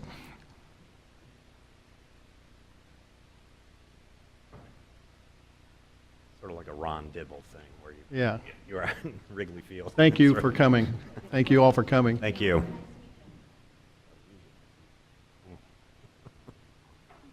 if we get done in the next 45 minutes, we can go get some cookies. Okay. Okay. But probably not. Okay. Probably. All right. We have a staff report from our Director of Public Safety, Chief Hill. You have the floor, and welcome. Good evening, Your Honor, Council. Before I begin, I'd just like to say thank you for the moment of silence earlier for Deputy Yates. Obviously a very somber day for law enforcement in this region to bury one of our own. Two of our officers did attend, or an officer and a lieutenant did attend the funeral. And as I know, going to Del Rio's, this was a very, very well attended event. And Chuck said Deputy Yates was, he was honored for his service today, that's for sure. Great. So thank you for that. Appreciate. I thought we were going to participate, but I was not certain. Yeah. Secondly, I think before I get into my staff report, just would like to talk about the event that occurred a week ago Friday, early morning hours, that was on the front page of the Oakwood Register. And for me, as I stand before council, and for anybody else out at home that is listening or will be watching at a subsequent time, I think this is a reminder for all of us, although this is a very safe community, we're not immune from significant incidents like this from time to time. This appears to be a 100% crime of opportunity that took place.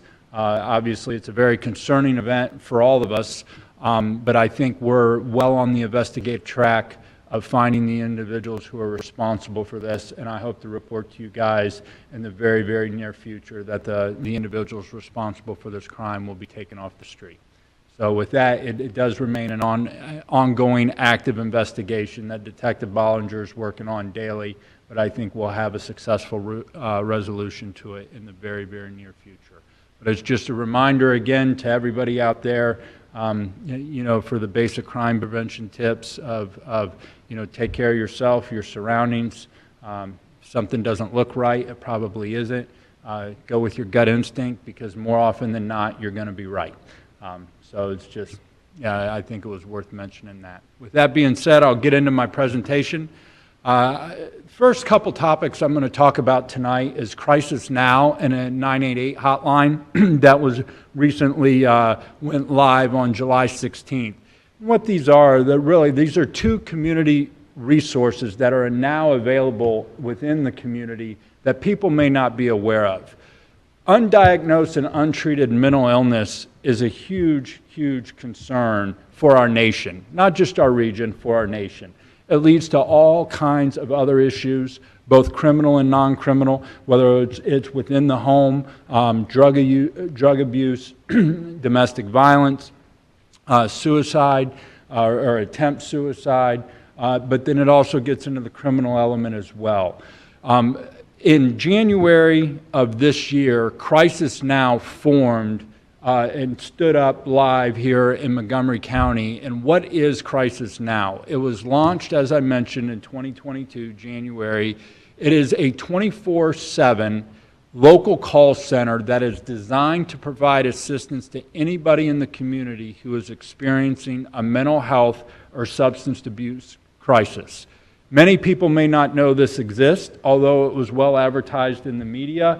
It's not something that was talked about every day. It was talked about when the local call center went live on January 1, and they actually did a soft opening back in December.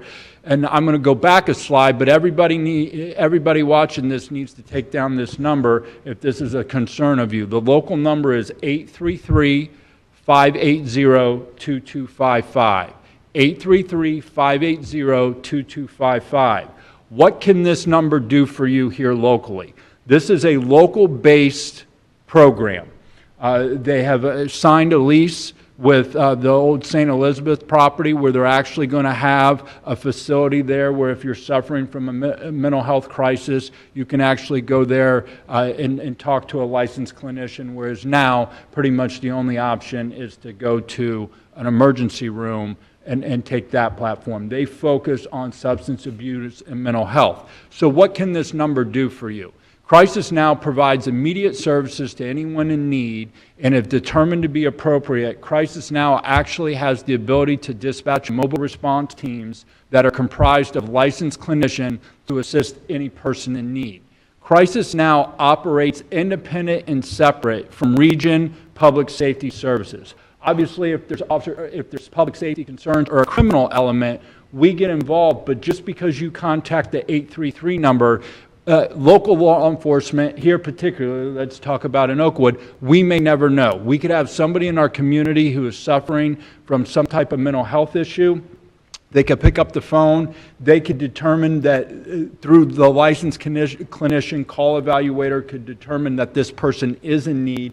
They can dispatch a mobile crisis team to your house that's comprised of licensed clinicians as well. They can deal and effectively mitigate the problem however that comes to a resolution, and your local law enforcement agency never even knows that anybody went out there. So I think it's important to mention because of, like I said, they're trying to get this program up and off the ground. I think it's going to be a valuable asset to our region if implemented correctly. And I think the biggest thing is letting people know it exists. So if somebody's in need or if you know somebody's in need, you can contact that number. The second community, resource that's now available is the National Suicide Prevention Hotline.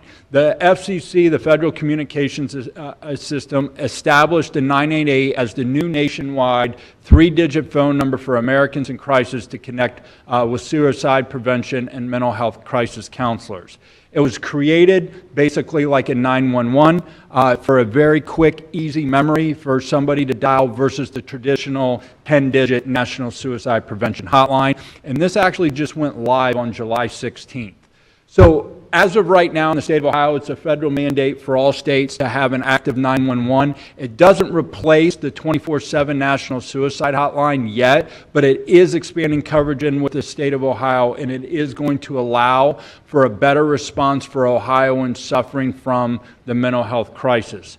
One thing about this that I've heard about, because when they talk about it, and I want to make it known to the public, is when you pick up your cell phone and you call 911 from your cell phone's going to ping off the closest tower regardless of where you're at. So if you have a 614 area code number and you're in 937, it's going to ping here because this is where you're at.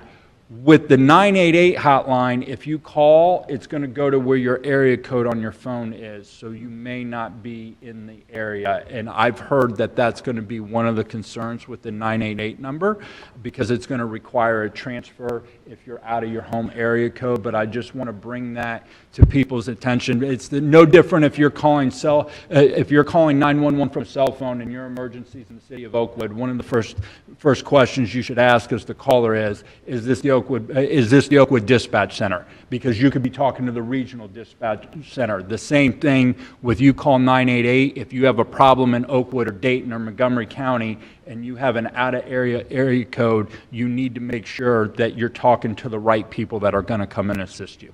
So it's just something to think about. But those two programs, I think they'll be great resources and additions to our community.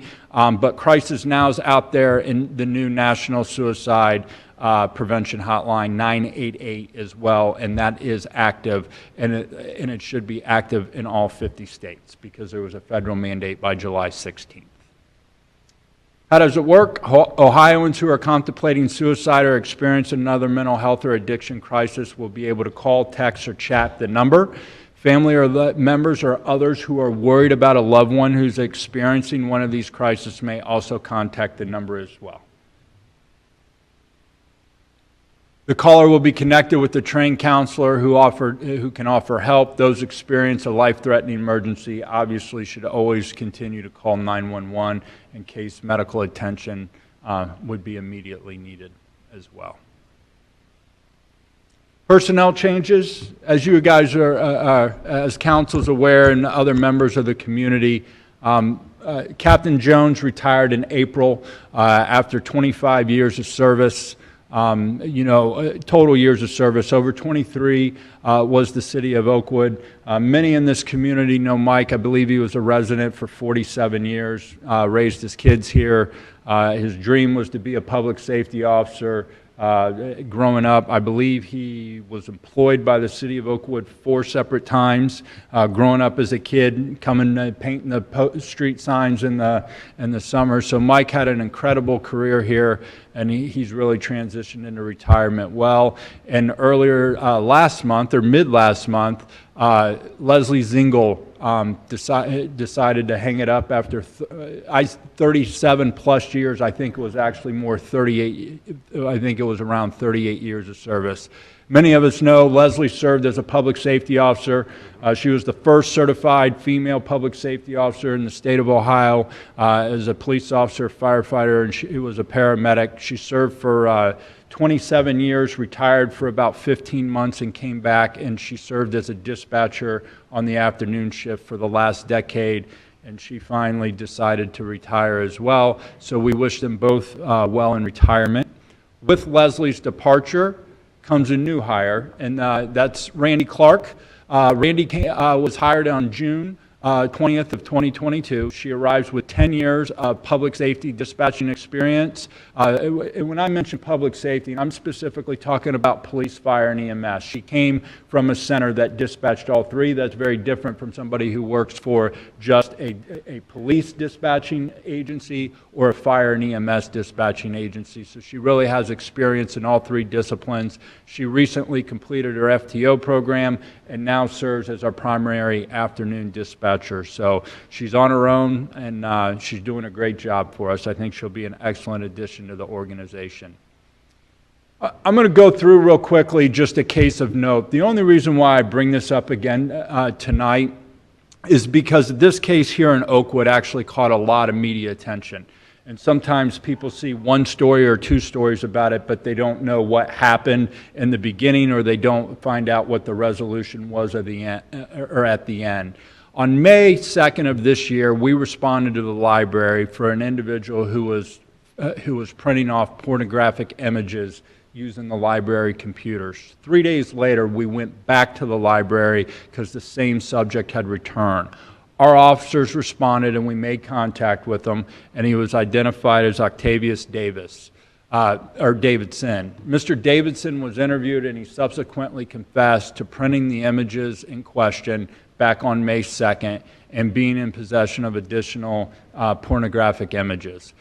Subsequently, we conducted a search warrant at his house or his residence in the city of Dayton and seized a significant amount of evidence. The first media story that hit was specifically about the incident, the quick facts that I just gave, but the fact that he was initially indicted on 30 counts of possession and production of child pornography. As I mentioned, during the search warrant, a lot of digital evidence was seized, and his computer was forensically examined where additional images were located.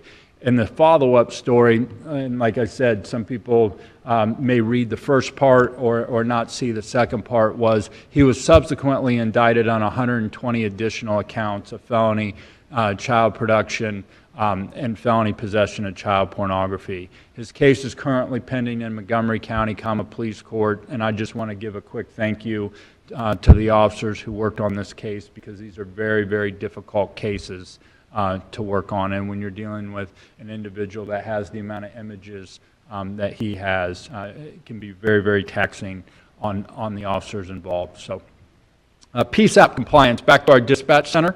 In May of 2016, as we've been made aware from previous presentations, the Ohio implemented 19 standards for all public safety answering points, PSAP's dispatch centers. All dispatch centers were required to achieve compliance within 2 years of the date of adoption. In May of 19, the Montgomery County PSAPs, all PSAPs within Montgomery County were audited for initial compliance. Oakwood was found to be in compliance, in full compliance with the standards required for operating our own independent dispatch center.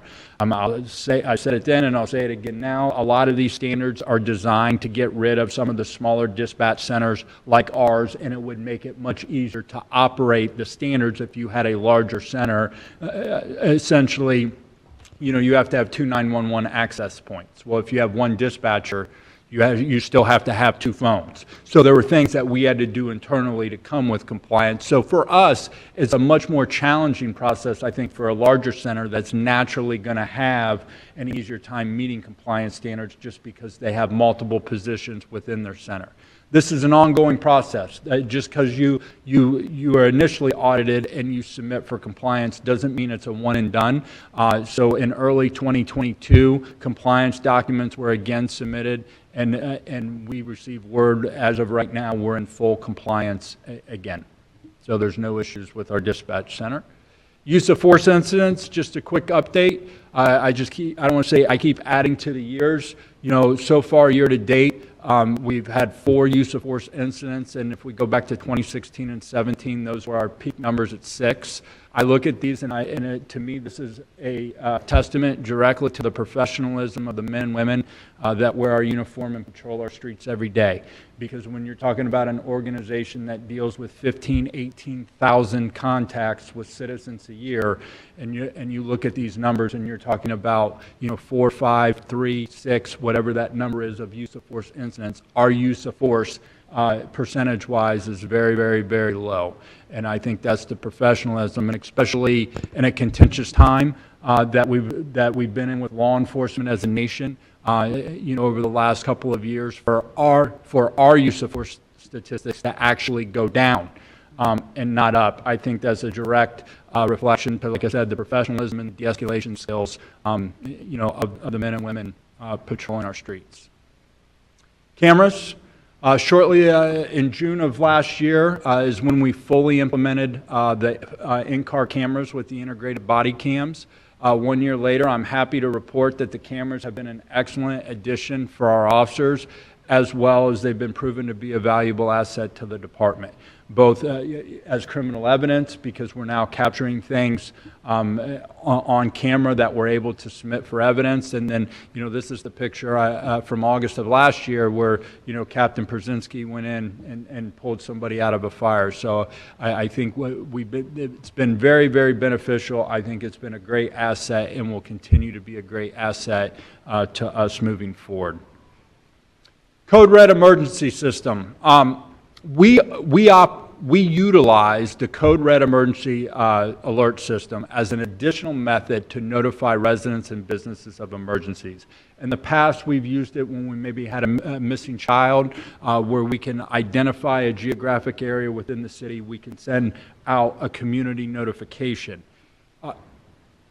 What is Code Red? It's a fast communication device that's able to deliver 60,000 calls an hour to various numbers to a live person and answering machine, and it will attempt to contact the number 3 times.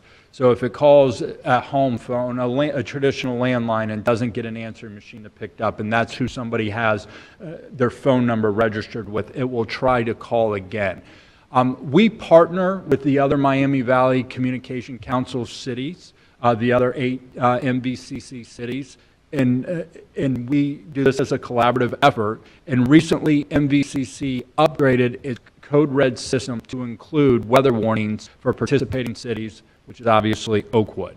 So now, Oakwood residents have the opportunity to opt in and receive automated severe weather alerts via their cell phone.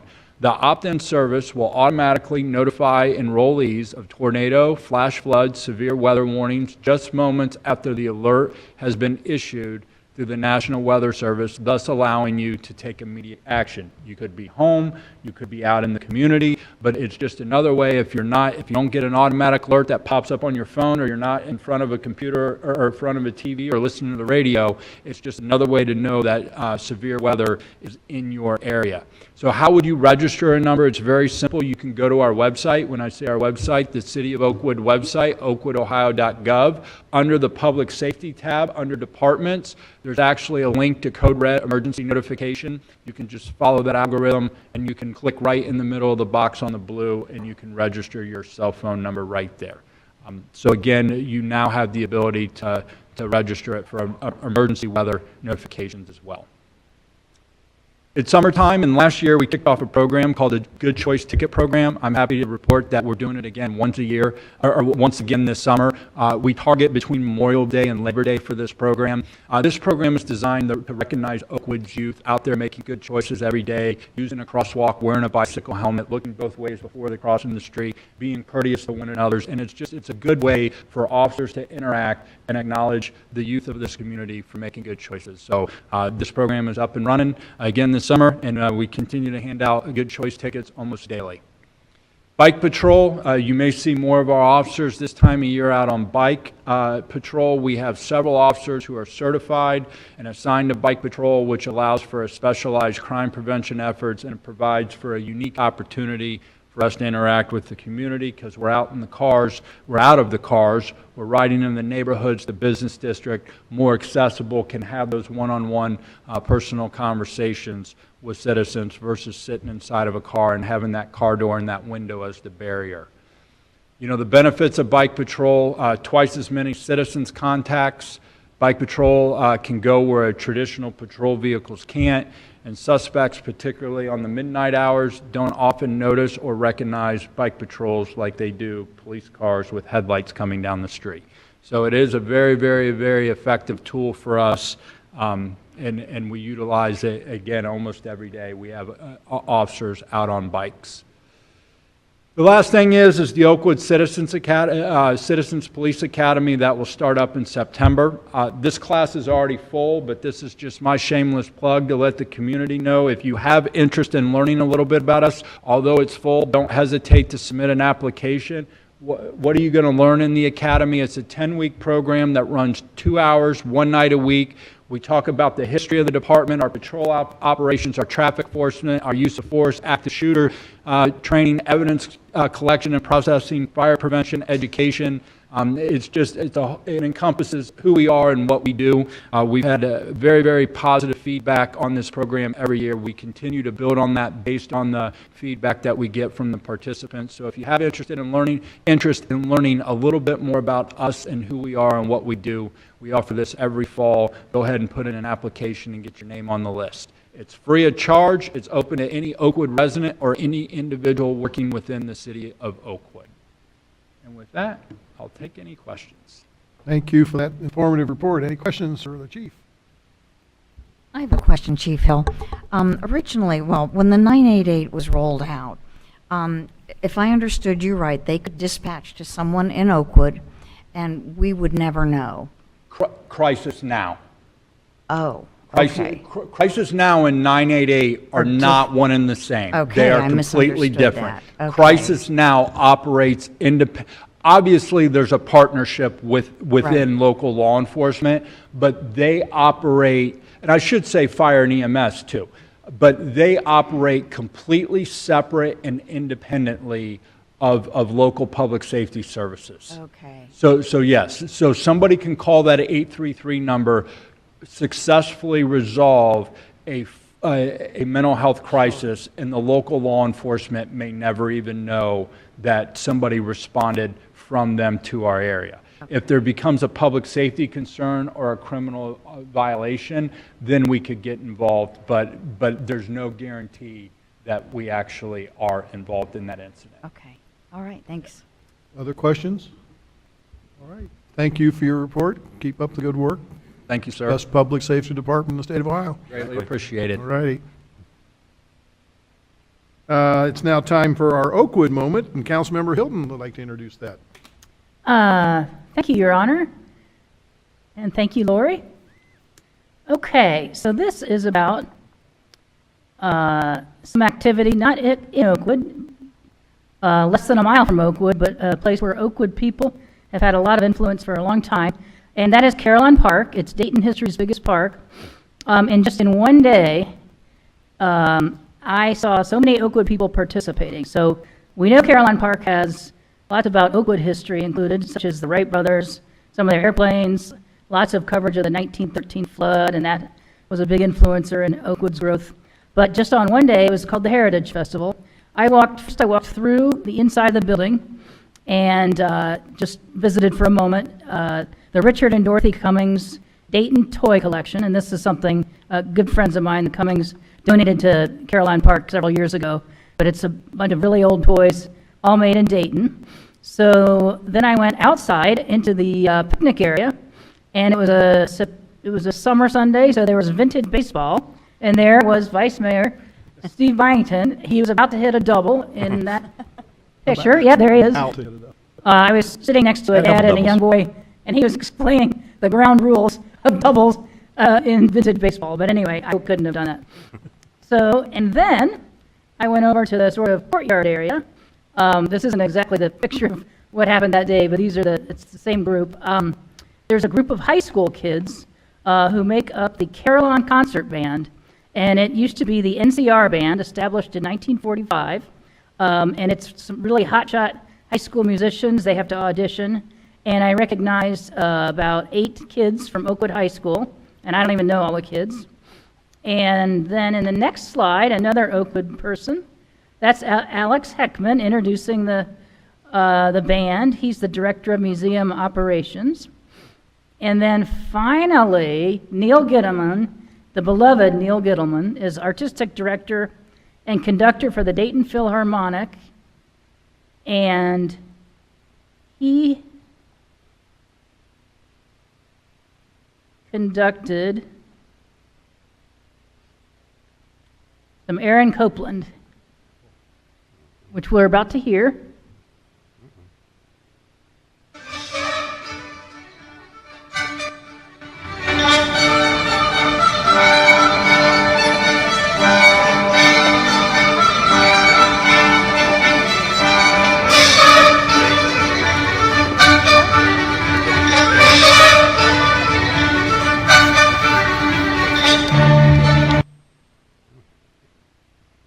And that's all. Fanfare for the common. It is, it is. ELP did it also in the snow. You might remember that. Very good. All right.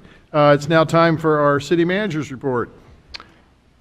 Thank you, Your Honor. I'm just, again, I sit here and I watch the meeting and the various folks on staff playing their roles here, and I'm just proud to tell you we're in good hands here. You heard the chief's report, and I agree with you, Mayor. We have the finest public safety department in Ohio.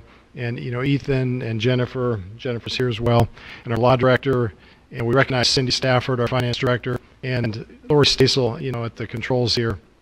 It's just wonderful for me to sit here and watch this unfold. And speaking of Lori, what's beautiful about this Zoom technology that we have in this room is that anyone can participate in these meetings from wherever they may be, from home here in Oakwood or in Folsom, California. My dad could be zooming in and listening to this, and it seems like every month we get better and better at utilizing the equipment, and we are really functioning with the state-of-the-art stuff here, and I think that really serves our community well. So thank you to all the staff for your roles here. We are eagerly awaiting the arrival of our paving crew to do the annual asphalt resurfacing project. We're well aware that school is starting in a couple of weeks, and we anticipate the contractor here no later than August 11th. And I mentioned this, I think, 2 weeks ago, but that's still the plan here. And if we're lucky, they may show up a day or two early. But if all goes well and the weather cooperates, they'll wrap up the work right about when school starts. So that of course, is our goal. The list of streets to be repaved is easily found on our website. The single biggest street in terms of traffic and all is West Shantz Avenue from the Corporation line with Kettering on the west to Far Hills Avenue, so right past the Vice Mayor's house. Other than that, it's a number of residential streets and a series of alleys, primarily in the southeast part of Oakwood. As you know, we had a wonderful ribbon cutting last week for our first pickleball courts, and they're at Orchardly Park. We have 2 of them. Our biggest fear is that they're going to be too popular and we're going to need more maybe at some point, but we now have 2 publicly accessible pickleball courts, and we're happy about that. And finally, Gardner Pool, from all accounts, we're having another good pool season. We do have planned a major project to completely reconstruct the deck of the pool. It was last done in the mid-1980s, and it'll be a great project. Most of that work will take place in the fall. The only unfortunate fact or reality is because of the length of time it takes to do that work, and the approaching winter weather, which seems like it's far off, but it'll be here before we know it.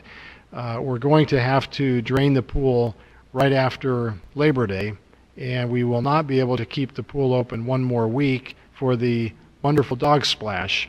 So sadly, Polar Bear, my 147 pound, he lost a bit of weight this summer. Weight dog will not be able to enjoy the pool, nor will the 50 or so other dogs that typically do. But that'll be returned next September after this project is completed. So that's all I have. All right, any questions for our city manager? Thank you very much. As one of the things Cindy said, good government starts at the top, and I want to commend all of our council members as well for setting the tone at the top, and that's a concept that accountants talk about in having good controls and having honest and effective people at all areas of the organization. And there's no question, we do not have a weak link in our chain, so we appreciate that, and that comes especially for your leadership as well. All right, then it's now time for council comments. Councilmember Turbin. No comments. Councilmember Hilton. No comments, Your Honor. Councilmember Stevens. I just have one comment. It actually comes right off of what Mr. Klopp said about department heads. We all know we have he just said it, wonderful staff here, the leaders.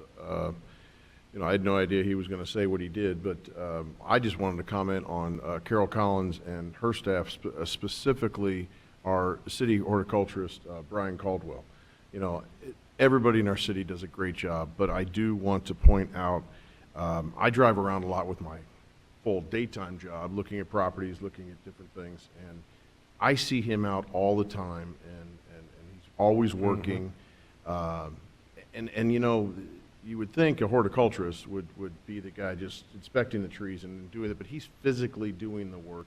And I comment on that in the fact that I notice the bushes that are trimmed. I notice the mulch that's down. I notice, the lawns that are cut. It's all our city-owned properties I'm obviously referring to here, and it just does a wonderful job. It's noticed, and I just appreciate that we stay up on that, because that would be an easy thing to let go when there's budget issues or staffing issues, and I know that department's had a few over the years, but they stay on top of it, and Carol and Brian and the rest of their staff do a fabulous job, and I appreciate what they do, because I think it's one of the things that make me really care about the city, is how beautiful it looks in the summertime with all of our parks and our boulevards, et cetera. So I just want to thank Carol and her staff, specifically Brian, for all their hard work. Thank you. Vice Mayor Byington. Just wanted to mention the ice cream social. It's coming up Sunday, August 14th. Is that correct? Yes. I think all of council will be out there scooping ice cream, as well as folks from Oakwood schools as well. Probably some staff members as well. So come out. That's sort of our big send-off from summer into the school year. It's always a fun event. Also mention that tomorrow's election day. Our illustrious leaders in Columbus totally messed up the system, and we're forced to have a special election, but it is tomorrow, so make sure to get out and vote if you need to do so. And then my last comment is for Chief Hill, actually. My wife is going to be part of the Citizen Police Academy, so if she's a little too attentive during that use of force thing, give me a heads up or something. I'd appreciate it. Don't tase me, bro, or something like that. So that's all I have. All right, thank you. Just in regards to Ann's Oakwood comment about Carillon Park, I was able a week or so ago to go down to the new building for Carillon Park for the Gala of Hope Foundation annual.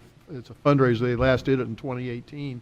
They raised $1.7 million for cancer research. It's the largest single fundraiser in the city of Dayton history, and 100% of the money stays in this area for cancer research. So it was a very exciting event. So, and then our next meeting is going to be on September 19th, and we now are adjourned.